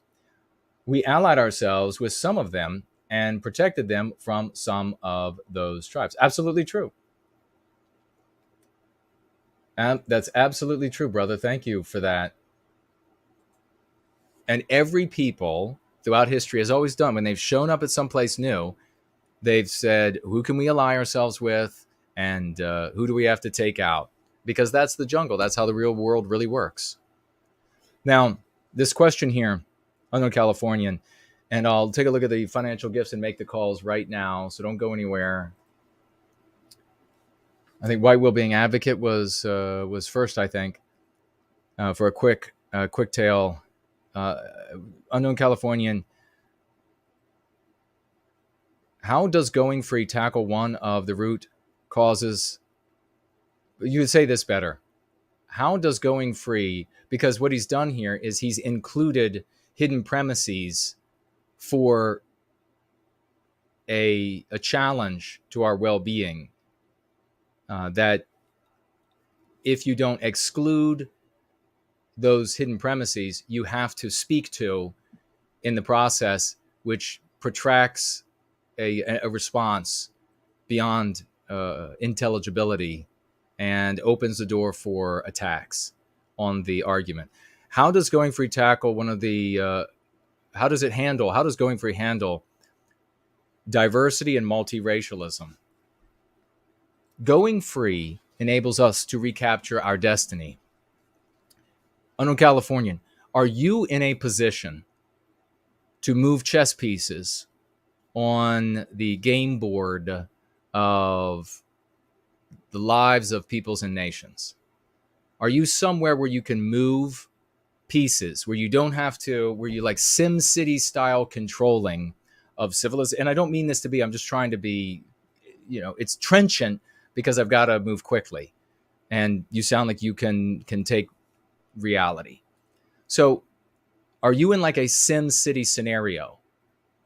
What you're doing is you're taking a set of issues. I got to explain this as simply as possible. You're taking a set of challenges that are premature. You're saying this has to be solved down the road that we have no power to do anything about, and who knows if people will have to do anything about those scenarios in the future. Maybe it'll take care of itself. Maybe people will find another way to remedy these things. But what you're saying are remedy challenges that are actually inflicting injury, right? But what you're saying is that we have to deal with those things down the road. Anything that you put together today has to deal with those things down the road. That would be like saying, well, we want our building here to have a helicopter pad on top of it. And so therefore, we have to build this helicopter pad before the building. Or we want this building to have whatever you want to imagine putting in the building.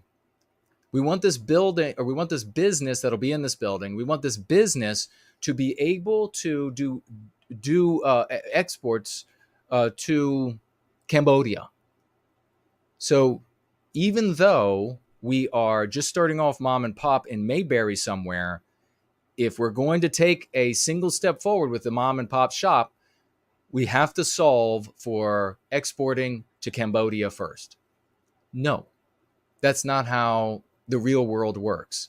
I appreciate you wanting to tackle everything that you think might be a problem for us. But remember, and probably one of the most powerful things I said, challenges that you see today can resolve themselves if we go free, if we become proud of who we are, if we start to serve white well-being with love for ourselves and hatred for none. Things will take care of themselves that you in your Ford F-150 can't do shit about. And I like Fords, but you can't do anything about. So saying we can't move forward with what's working until you take a step that unquestionably will undermine the steps we're taking now, we can't have success. So thank you for keeping your eyes open on what you think is a challenge for us. But there are certainly challenges for us today that will resolve themselves when we as a people go free and take pride in ourselves and who we are and our accomplishments and put our foot down about victimizing us. And that will be things like free association, right? If you want to live away from any other groups, you just want it to be your folks somewhere. Well, that will become possible in countries where the white people have decided we're not going to allow the victimization of our people anymore. So, and make no mistake, there'll be non-white people who don't want to live with white people, and they already do that. They do this enclaving thing, and there'll be people who want to, and then that will be this is so hard for me to sort of explain because it's so massive. There will be like period in history where things will be this way, and then what we can control is the compass direction. We control the compass direction, and then something will be this way, and then something will be that way. This goes to the flaw of the human brain, which is this current permanent. Like whatever the context is now, whatever the challenges are now, they're permanent. Nothing will be different, even if you change the context, even if you change the ingredients. That's all the time I can give to that. I wish I could give you more time and make it a little clearer. But the way that Going Free handles all challenges, and I think the conversation originally started off with, what about, unless I'm mistaken, what about white people? How can no white guilt accept and embrace white people who have married or dated and it potentially produced non-white children with non-white people? How can they embrace them? Well, because this is a movement of redemption. How can he embrace them and at the same time supposedly be against biological white erasure? Very easy, because the two take place at different points in time. And it's the time frame of every single person's life. There isn't just like one big time frame. So somebody can be anti-white. They can go out. They could genuinely fall in love with a non-white person. They could have married a non-white person because They hate white people. They hate themselves, and they want to. They feel like this is really getting them back. They'll have some non-white children really get back at white people. They have their children. They get older. They decide, oh my God, I don't want my half white, half non-white children to live in a world where they're going to be hunted because they're half white eventually, where we're going to lose all of the protections of the Constitution, whatever laws we have in the West, where logic prevailed and evidence prevailed, and we're getting to a point where anybody has a different truth. I don't want that kind of environment. And I now don't hate my people anymore. And so what's this white well-being thing? And maybe I am a decamillionaire, or maybe I'm just I'm munificent with my talents or munificent with my time. And I want to participate and I want to help. Do you think I'm going to say to those people, no, you can't help? Because at some point in the past, you did something and you start that process. First of all, it's immoral, because you want to be able to embrace everybody with love, but you're everybody who's going to stand against anti-whiteism, including whole non-white people, of course. But at the same time, just tactically, if you want to be like a tactician, you got to handle this problem that might not be a problem years from now, but you got to handle this problem. You want to be a tactician. How are you going to turn away somebody who wants to give their time, talent, money, etc. to your cause? I mean, you're just heading for failure. That's why the resistance to anti-whiteism has been in the gutter forever. So yes, obviously, you can't have white well-being if people are biologically white erasing white people. We find it objectionable. We object to it. We don't want people doing it. If somebody were to come into white well-being and say, well, I care about the white race, and the moment that they then said, but I'm not going to have white children, instead I want to have non-white children, that's the moment they've just said nice and loud, I don't really care about the white race very much. I don't really care about Western civilization very much. Does that make sense? It presupposes that involvement in white well-being is your preeminent concern for the well-being of white people. If you're going to take steps to harm us, no, you are saying I don't care for it as much, and therefore excluding yourself. If you came from such a place and now you want to help white people, and I have talked with white people who married non-white people. Some of them have non-white children, some of them don't. And they either are participating by themselves. They said, you know what? My spouse doesn't agree with me, or my spouse doesn't care, or my spouse agrees with me, but he or she would never participate. Here I am. I say, thank God you're here. We need people helping to put an end to anti-whiteism. Thank God we can save you. But there have also been other cases. We can redeem you. There have also been other cases where white people have come to participate with their non-white spouse. You're going to tell them to piss off? You're going to say you can't? You're not.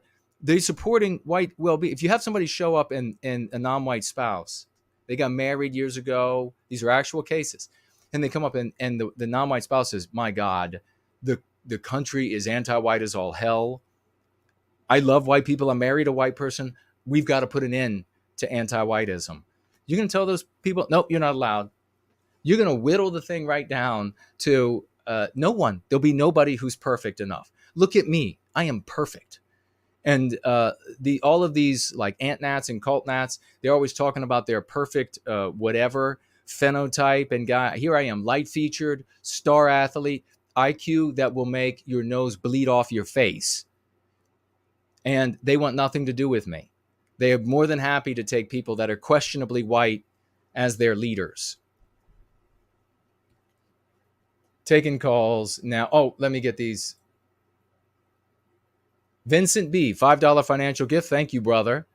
And he writes, I heard one of the top MLK scholars decided to denounce him for what he supposedly did to some women. I heard there are recordings of him dehumanizing Western kind and laughing at women getting abused. What is your take on this topic? I've heard all the same stuff. The tactic of going after this individual or any anti-white at all by saying how awful they are hasn't worked. It's made people who object to the victimization of our people feel a little bit more convicted. No, I should say, like, they feel a little bit more justified in their defense because they say the other side's really made up of some monsters. But that does nothing for pushing back against anti-whiteism. And I would describe this is sort of this history revisionism. So you're not going to gain any converts. You're not going to bring people over to help us stop anti-whiteism by talking about how much of a monster this guy or that woman was. You might say, well, do you know this? And then you're doing it for sharing the concepts, like the 5 key concepts or something of this nature. So I've heard these things, and who knows if they're true or not. It doesn't matter. It doesn't matter, because you know what'll happen? If we don't start going free and defeat anti-whiteism, the anti-whites will get to a point that if you don't say what they say about him is true, you'll get executed. You'll get put in a camp and they'll kill you. That's where it's going, my opinion, of course. But thank you for the $5 financial gift and that question. Get your raucous emojis out and your salutes, 07s for Marie Curie, who just financially gifted $100 US. Gosh, God bless you, sister. God bless you. Another one, $100. She writes, thank you so much, Andrei, for your marvelous symphony. Indeed. I'm looking forward to listening to it, for example, at the, what is this? Is this a German word? I don't want to mispronounce a German word, but it's in Dresden. Lots of love from Germany. So it's probably a German word, so I'm not going to mispronounce it. I'll bring it to you, correct pronunciation. Uh-oh. Yeah, it's okay. I'll bring you the correct pronunciation next time. Gosh, Marie Curie, thank you so much. Over there in Germany, one of our best. We have JK160, $5 financial gift. He writes, this $5 is a dedication to Slots, a real hero and champion. Yeah, he is. God bless that guy. Slots. 07s. And thank you, that JK160, for standing up and acknowledging one of our true champions. And that is, of course, Slots. Marie Curie, thank you, sister. That is magnificent. She always shows up and does wonderful things, doesn't she? Southern Bloom is here. Great to see you, dear lady. Barky is here. Great to see you. We're blank over there, and I think we're blank here. So we're going to place the calls right now. Everybody's got to go quickly since I ran longer. And here we go.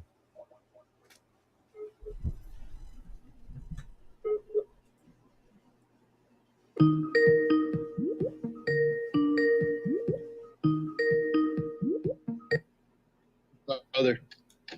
There he is, man. How are you doing, and what's on your mind? Great. Real quick before I get started, one thing. I said Amerindians, if that's how you pronounce it. But, yeah. Yeah. Not American Indians. I said Amerindians. Is that how you pronounce it though? Amerindians? Amerindian, but yeah, it's close enough. Amerindian. Okay. Amerindians. Yeah, I was rolling off the tongue funny when I just Mary like part of That's all right. But anyways, I have this happened this morning, and I have a story I want to tell, and then followed by a few questions. Okay. Because I was on my way to work, and I had to stop at the store on the way to work, the gas station. But for context of the story, to understand the full context, I had a loved one in the car, and two, I was in a rush. Get to work. All this was in a rush. Okay. Well, keep in mind there's a loved one in the car. Mm-hmm. So that has to be in the back of the mind. But anyways, I was walking in towards the gas station when I was like a few feet from the door, as there was this non-white opening at the door. Okay. It's like he was about to go in. Then he saw me. Then he stopped and took like this stance, very similar to if his arms was crossed, but they weren't. Okay. And like stood there like almost like physically indicating like, you go in the door first, not me. Like, and I was like, in my first instinct, keeping all those two things I mentioned in the back of my mind, my immediate back of my mind, what I was most worried about was avoiding, obviously, my back turned to him for like, my first thoughts just is going to that for survival for that. And I opened the door. I was like, no, you go in, like trying to with voice fluctuation and body language and facial expression indicate like, I'm not stupid. Like, I know it, like, why else would you be doing this? Then he walked in. Because my immediate thought was trying to avoid getting hit or something. I don't know what that is. But then right afterwards, I'm like, well, technically I held the door open for him. So that might have, I don't know. But anyways, he walked in. I went in there, grabbed the stuff I needed to grab. And before I checked out, like he was walking out through the door, so I made sure he was walking past me to be in a spot and position where he didn't try anything or can't get me any vulnerable spot. He walked out with just 2 cups of ice. Like he didn't buy anything. He just grabbed two cups of ice and just walked out. And it's happened quick, and I didn't even realize what was in his hand until he was already walking out. But I was also on the defense of this. I also have a loved one in the car. Simultaneously, I'm also in a rush. And then it wasn't until after this, this was happening, he's leaving. I saw the cashier lady. I told him, I'm like, yeah, I think this guy's anti-white. And I tried to explain how that happened before I started. She's like, yeah, he's left up. And then he grabbed 2 cups of ice. He just walked out, didn't pay for it. I was still fully registering because I barely kind of saw what was in his hand. Right. While I was more trying to get in his stance in case he does something to me. I had that going on too. I noticed she was crying though. This was a non-white cashier woman, and she had tears in her eyes. She was crying. And there was 2 empty. She was like, he these walked in. Now he just went in and grabbed these. And so apparently, I guess he walked in earlier, grabbed it, I guess he wasted 4 cups. Apparently I didn't see what he did where there's just 2 cups on the counter, and then he grabbed, but only left with 2 others like that. But anyways, I was like, they maybe to tell the manager, get this cameras or whatever, get this guy banned from this. And she was like, there's anything would happen or anything we could do anything or whatever. And this was all in a rush and all this too. And I had to, and that's part of the moment. I didn't want to give her misinformation or misleading advice. Right. On how do we get him in trouble? I didn't want to speak too soon. On one hand, there's a lot of stuff that I've been quicker and easier and know exactly how to respond by going free. But there's also the optical aspect of it where I don't want to just moments that I'm not sure what to say, just spur out just out of, and some people would say I'm recapping in my head how all that went down. I'm thinking some people would probably think I'm a coward or something just because if I didn't go purely off of instinct with no logic trying to play things safe to a degree. Yeah, I would. But anyways, I left to work. But I have 3 questions. Okay. Is one, how should I have handled that as far as at the door? He losing that stance. I was like, no, you go in, and then he went in. Okay. On one hand, it's so stupid to turn my back to him. On the other hand, that means I held the door open for him. So I'm not sure if that's all he was trying to make happen. And what was the next question? And second question, the lady at the counter, what should I have told her? I did say that guy's anti-white, and she agreed with me. Mm-hmm. At least got that out. But what should I have told her as far as in that situation? She seemed like she was crying because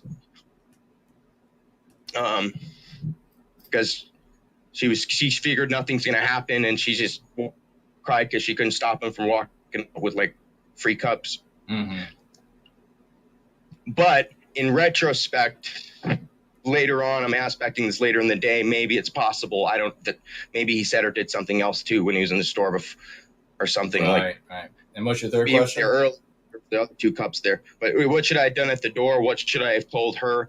And third question, if I see her again at that store, what should I say? All right. And do you get all that? I hope I didn't. No, I definitely misrepresent got it all.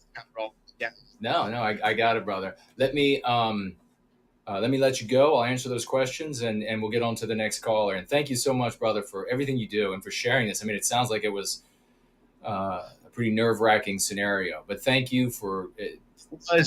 And I'm also trying to, like, it's hard to swallow my pride because I don't I don't know, like, if I just wasn't smart enough in that situation. No, anytime I'm thinking it feels cowardly, even though I'm trying to convince myself how it was just, I was just don't want to speak too soon and be stupid about the situation, but it still feels cowardly. Even if I'll put it this way, like, just as a man, like, even if somebody like tied you down and was like, oh, you're just not moving because you're a coward.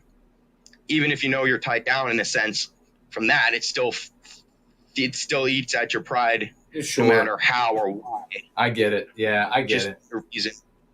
I hope I'm not representing I guess I'll hear what you have to say about that. And yeah, I thank you for the call in, brother, and welcome to call in anytime. Yeah. All right, Promethean Hales. Bye-bye. Wow, what a great call, because a lot of people have these scenarios. And get ready. It looks like Rory Herbert is next. We gotta try to move quickly, and then we have it was then Roy Danton. So we got to move. But so quickly, I will say that how to handle the door. It seems to me from the story that this individual was making threatening gestures, threatening face, not looking like a normal shopper, probably not dressed like a normal shopper, and by way of the behavior of the teller in the store also indicates that there was something not quite right about this individual. There was something scary. Something was wrong. When White Wellbeing Advocate saw the guy at the door, he did the right thing by not turning his back. If the person was looking like staring or glaring at you, obviously you got to make sure that person stays in view and beyond arm's reach. And what I recommend is looking for the hands and the waistband. Those are the places that are going to hurt you. So make sure they're away. And even not just going in to the store, you could say with the individual, or saying you could go first. You could do that, but even just saying, "Oh, I'm going in a minute. Thanks anyhow," and then maybe pull out your phone like you're going to call somebody, or look at your watch, whatever it is, to keep that distance. So I think you did the right thing there. I don't think there was the only thing would be a little further away from. The other thing is, once you get into the counter and this woman is crying and the guy has come and gone several times and it sounds like some sort of a weird story, saying to the woman, yeah, that guy looks anti-white to me. Are you all right? Or yeah, that's perfectly legit. That's a great thing to do. In that moment, if she's being intimidated by somebody who is anti-white, I mean, somebody who's like threatening and intimidating white people with the scowl or and their posture and etc., then and if it's legitimate, if non-white people is legitimate for them to claim that this happens to them, it's perfectly legitimate for us to claim that it happens to us by way of just, I mean, for God's sakes, anti-whites will say a white guy with his legs open is threatening to them. I guess maybe for some of them it is, but nonetheless, to go up to her, I would ask, are you okay? Is everything, do you need to phone the police? You should phone the police if there's an issue here. If this guy's threatening you, if he won't leave or whatever, just call the police. And then finally, if you see her again, I would inquire, how did everything go with that anti-white guy that was here the other day? You know, this anti-white narrative has just driven people to really hate white people. And then if she says, oh, it had nothing to do with race or anything, the guy was some kind of a vagrant or whatever, then just say, okay, well, I'm glad to hear that he wasn't, or at least as far as you know, that he's not anti-white, because a lot of folks are that intimidate white people and shop owners. That would be how I handle it. Thank you very much. That's a great question. Let's move on to, and what a scenario, sort of scary scenario for white well-being advocate. And glad you came through. I think you did well. There's nothing to be ashamed of at all. Rory, the call is coming for you, good brother. Quickly here on Skype.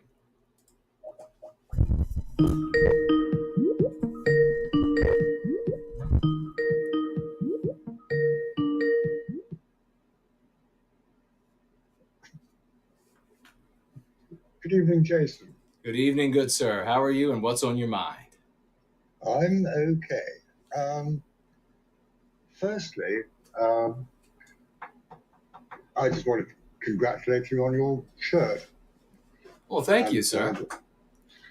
And the color of it in particular. It's very similar to mine, and I would like to thank you for suggesting earlier about our shared sartorial elegance. Yes, yeah. You're most welcome, good sir. What I wanted to mention this evening, I had a very interesting email last week from my regiment. Okay. And there's a paragraph, I'll keep it short, there's a paragraph I'd like to read out to you. And it states, not so many sat down at this year's squadron dinner, but the evening was just as splendid, full of typical one squadron banter, good humour, style, and panache, and excellent food featuring beef Wellington and an ample supply of alcohol. Now, this is where it gets interesting. In recognition of the deployment of the squadron to the Ukraine to teach the Ukrainians stay-behind tactics, the Ukrainian national anthem was played and Slava Ukraini drunk in lethal Ukrainian vodka. But the important thing about this, Jason, is that thing about, well, two things. One, stay behind tactics. Yeah. Yes. Because I have to go back to when I served in the regiment, and I don't know how much you know about Cold War tactics in the 1980s. Well, sabotage type things. No, I'm talking the overall strategy in the Cold War. Oh, what specifically? Right. The Russians had a lot more tanks than we did. Yeah. But we had more tactical nuclear weapons. Mm-hmm.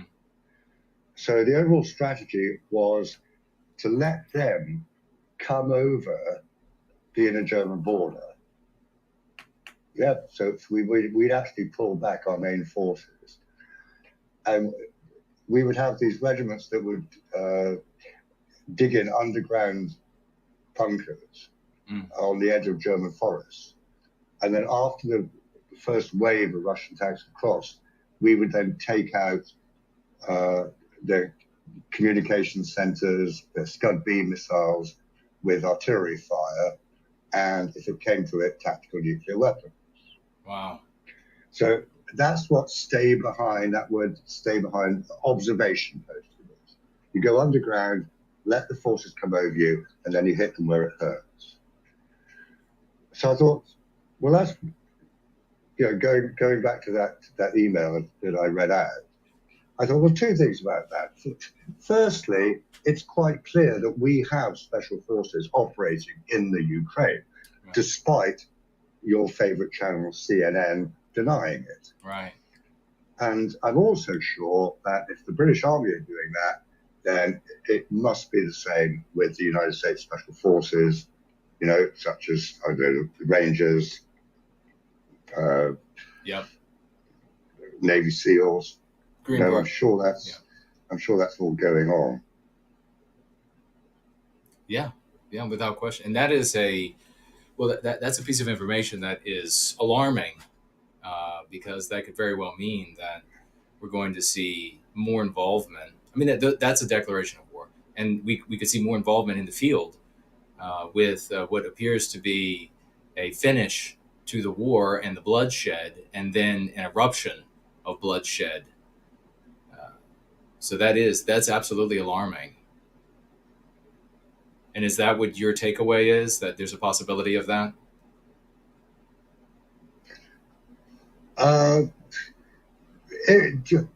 Yes, I mean, it is a little alarming.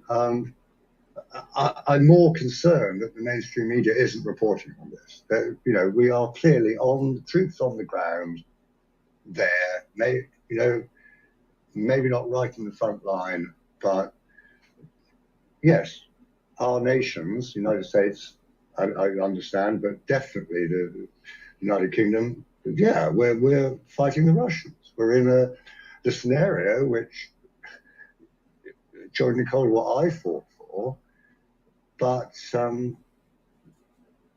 don't think we should get involved in it again. I agree. We absolutely should not, and it's only going to protract the warfare and increase the number of dead. And our countries are not in a state to be waging war. I mean, with all of the prices skyrocketing, inflation skyrocketing, to have, I'll just say potentially, we'll wait till CNN weighs in about troops, to have that involvement as well is another tick up on the declaration of war that at some point Russian oligarchs, which whatever their capacity might be, have to push back to put an end to for their security. I mean, this is really an issue of security, Ukraine, for the Russian oligarchs, and something that the United States could have helped to prevent. Ukraine could still be, if you want to complain about Ukraine losing territory and Ukrainians dying, and that is an honorable position to take, then you need to lay it at the feet of anti-white oligarchs in the West, in my opinion. And we're going to have to let you go because we're running out of time, brother. But call anytime. But you have to lay it at the the feet of anti-white oligarchs in the West, because if the United States and the rest had maybe pulled back, then in my opinion, as far as pushing and antagonizing and arming Ukraine, then you might have a free Ukraine and many more alive Ukrainians today. But you have any final thoughts? And we'll have you call back anytime you want, brother. No, just thank you very much once again for having me on. As I said, I just received this email 5 days ago, and I haven't mentioned it to anyone. I thought, well, you might be interested, your audience might be interested in it, because it's going against what the mainstream media is saying. It's absolutely, thank you so much for having me on. Marmedian hails. Marmedian hails to you, brother. And God bless you and Carlisle Cockatoo. Oh, well, that's very sweet. Thank you, good brother. We'll talk soon, all right? All right, bye for now. All right, bye-bye. What a scary thing that is. And of course, as the owner of this channel, I don't endorse any ideas that do not come or are not certified or verified by CNN. So if they're saying troops are not on the ground, well, then troops are not on the ground. We're going to have a very quick call with Roy Danton. Here comes the call, brother. Couldn't hear from him last time. Couldn't hear what he had to say. Hello? Oh, we can hear you now, brother. How are you doing, and what's on your mind? Oh, I'm doing fantastic. Yeah, I think the call quality is a lot better today because I'm literally within like 50 feet from the Wi-Fi antenna. So cool. Today it should work out fine. Yeah, I'm still camping. I'm in wonderful Gatlinburg, Tennessee, in the Great Smoky Mountains. So on Thursday, I actually climbed a little bit of a mountain. Do you know the Peaks of Otter in Virginia? What is it? They're called Peaks of Otter. There's like a mountain range in Virginia on the Blue Ridge Parkway. I climbed the Sharp Top summit. Like it's 1,200 feet of a climb over 1.5 miles. Wow. It was so hard. It was really the hardest thing I had to push myself. But you have this amazing view on top. You could see really far. Unfortunately, there was a thunderstorm coming in, and I was scared of this path getting like slippery on the way down. So I rushed myself down. Like my feet hurt a little bit. I took a break. Today I did like a 4-mile hike here next to Gatlinburg. It felt great, and I'm still gonna spend like 3 more nights here in the Smokies, then I'm going to head home. That is So awesome. Awesome, man. Yeah, it feels great being out in nature. I've been sitting next to a campfire all evening, listening to the Going Free. I also have some great news that I really wanted to share with you.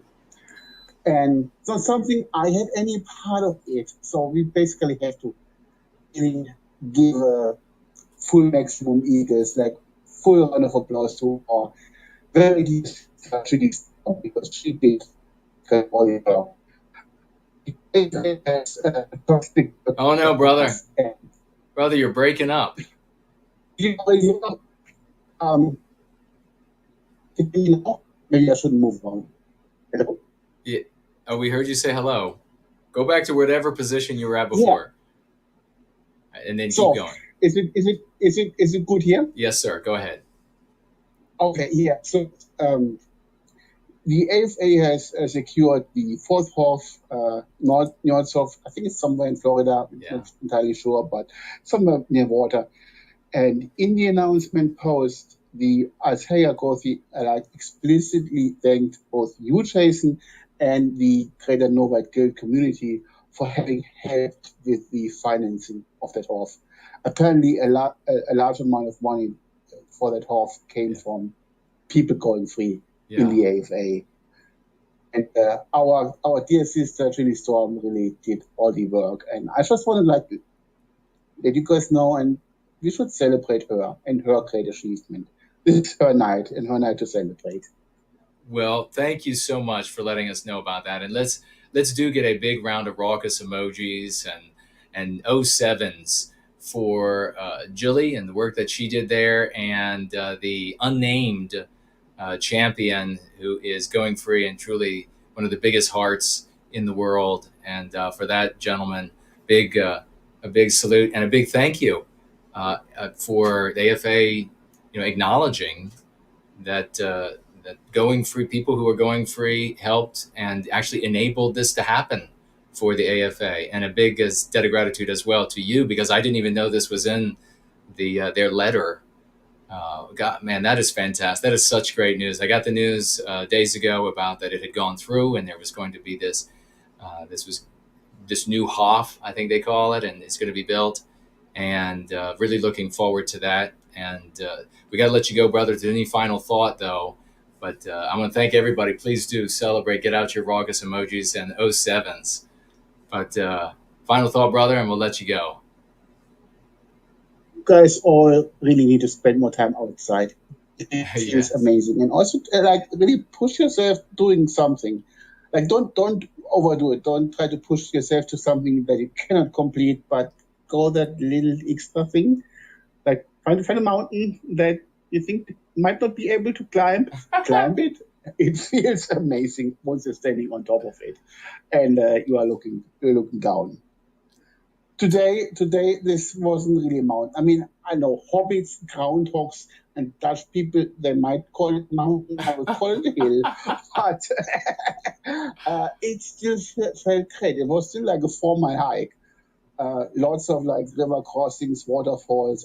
It was awesome in the woods, and I have a couple more days in this wonderful area. I'm also going to bed shortly, so I can get up early tomorrow and have more time in this area.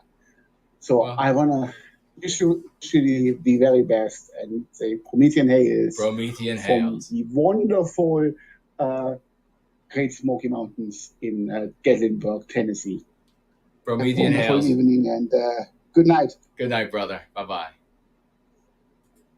Isn't that epic? If we had more time, we'd talk more about it. Patrick of Southtown, you will be first next time we tape calls. It'll probably be on Sunday, but it could be before then. But you're on the list, brother. Right now, we're calling Mr. V. He's got 3 minutes. What an epic thing. A big salute to everybody. Hey, brother.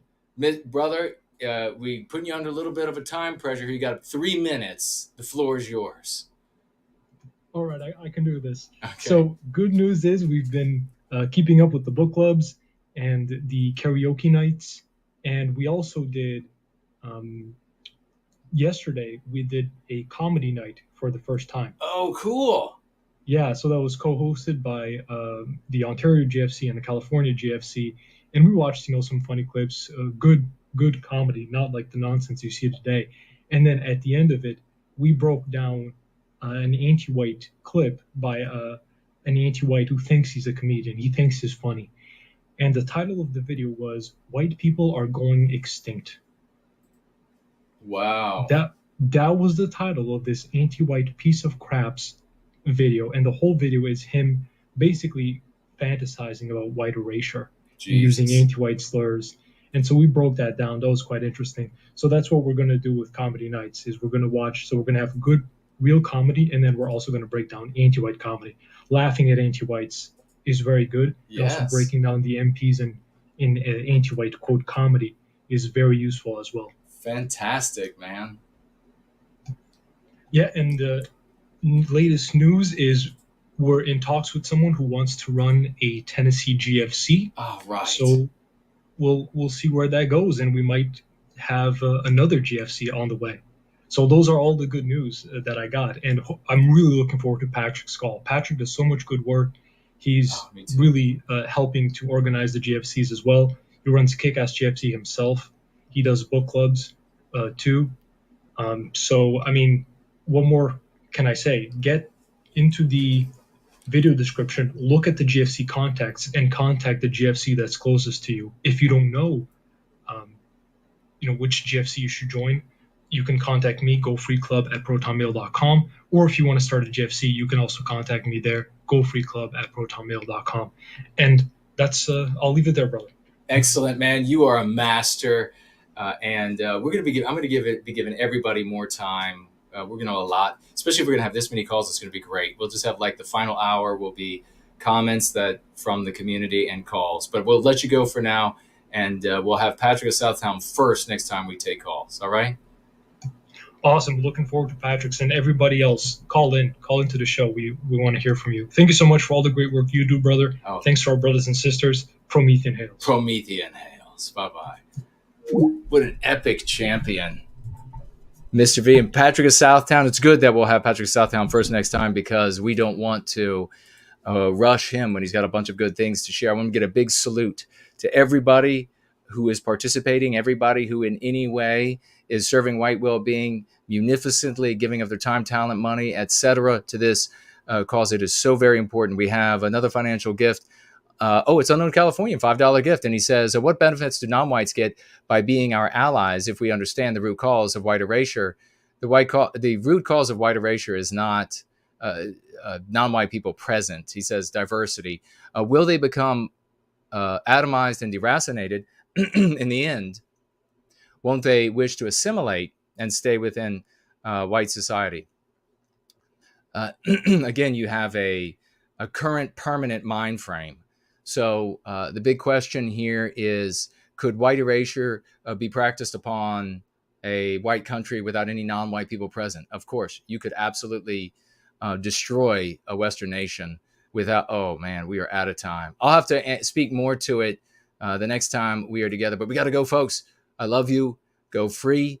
And I'll be back back on tap tomorrow, Tuesday. Look for my political show, 7 p.m. Eastern time. See you then.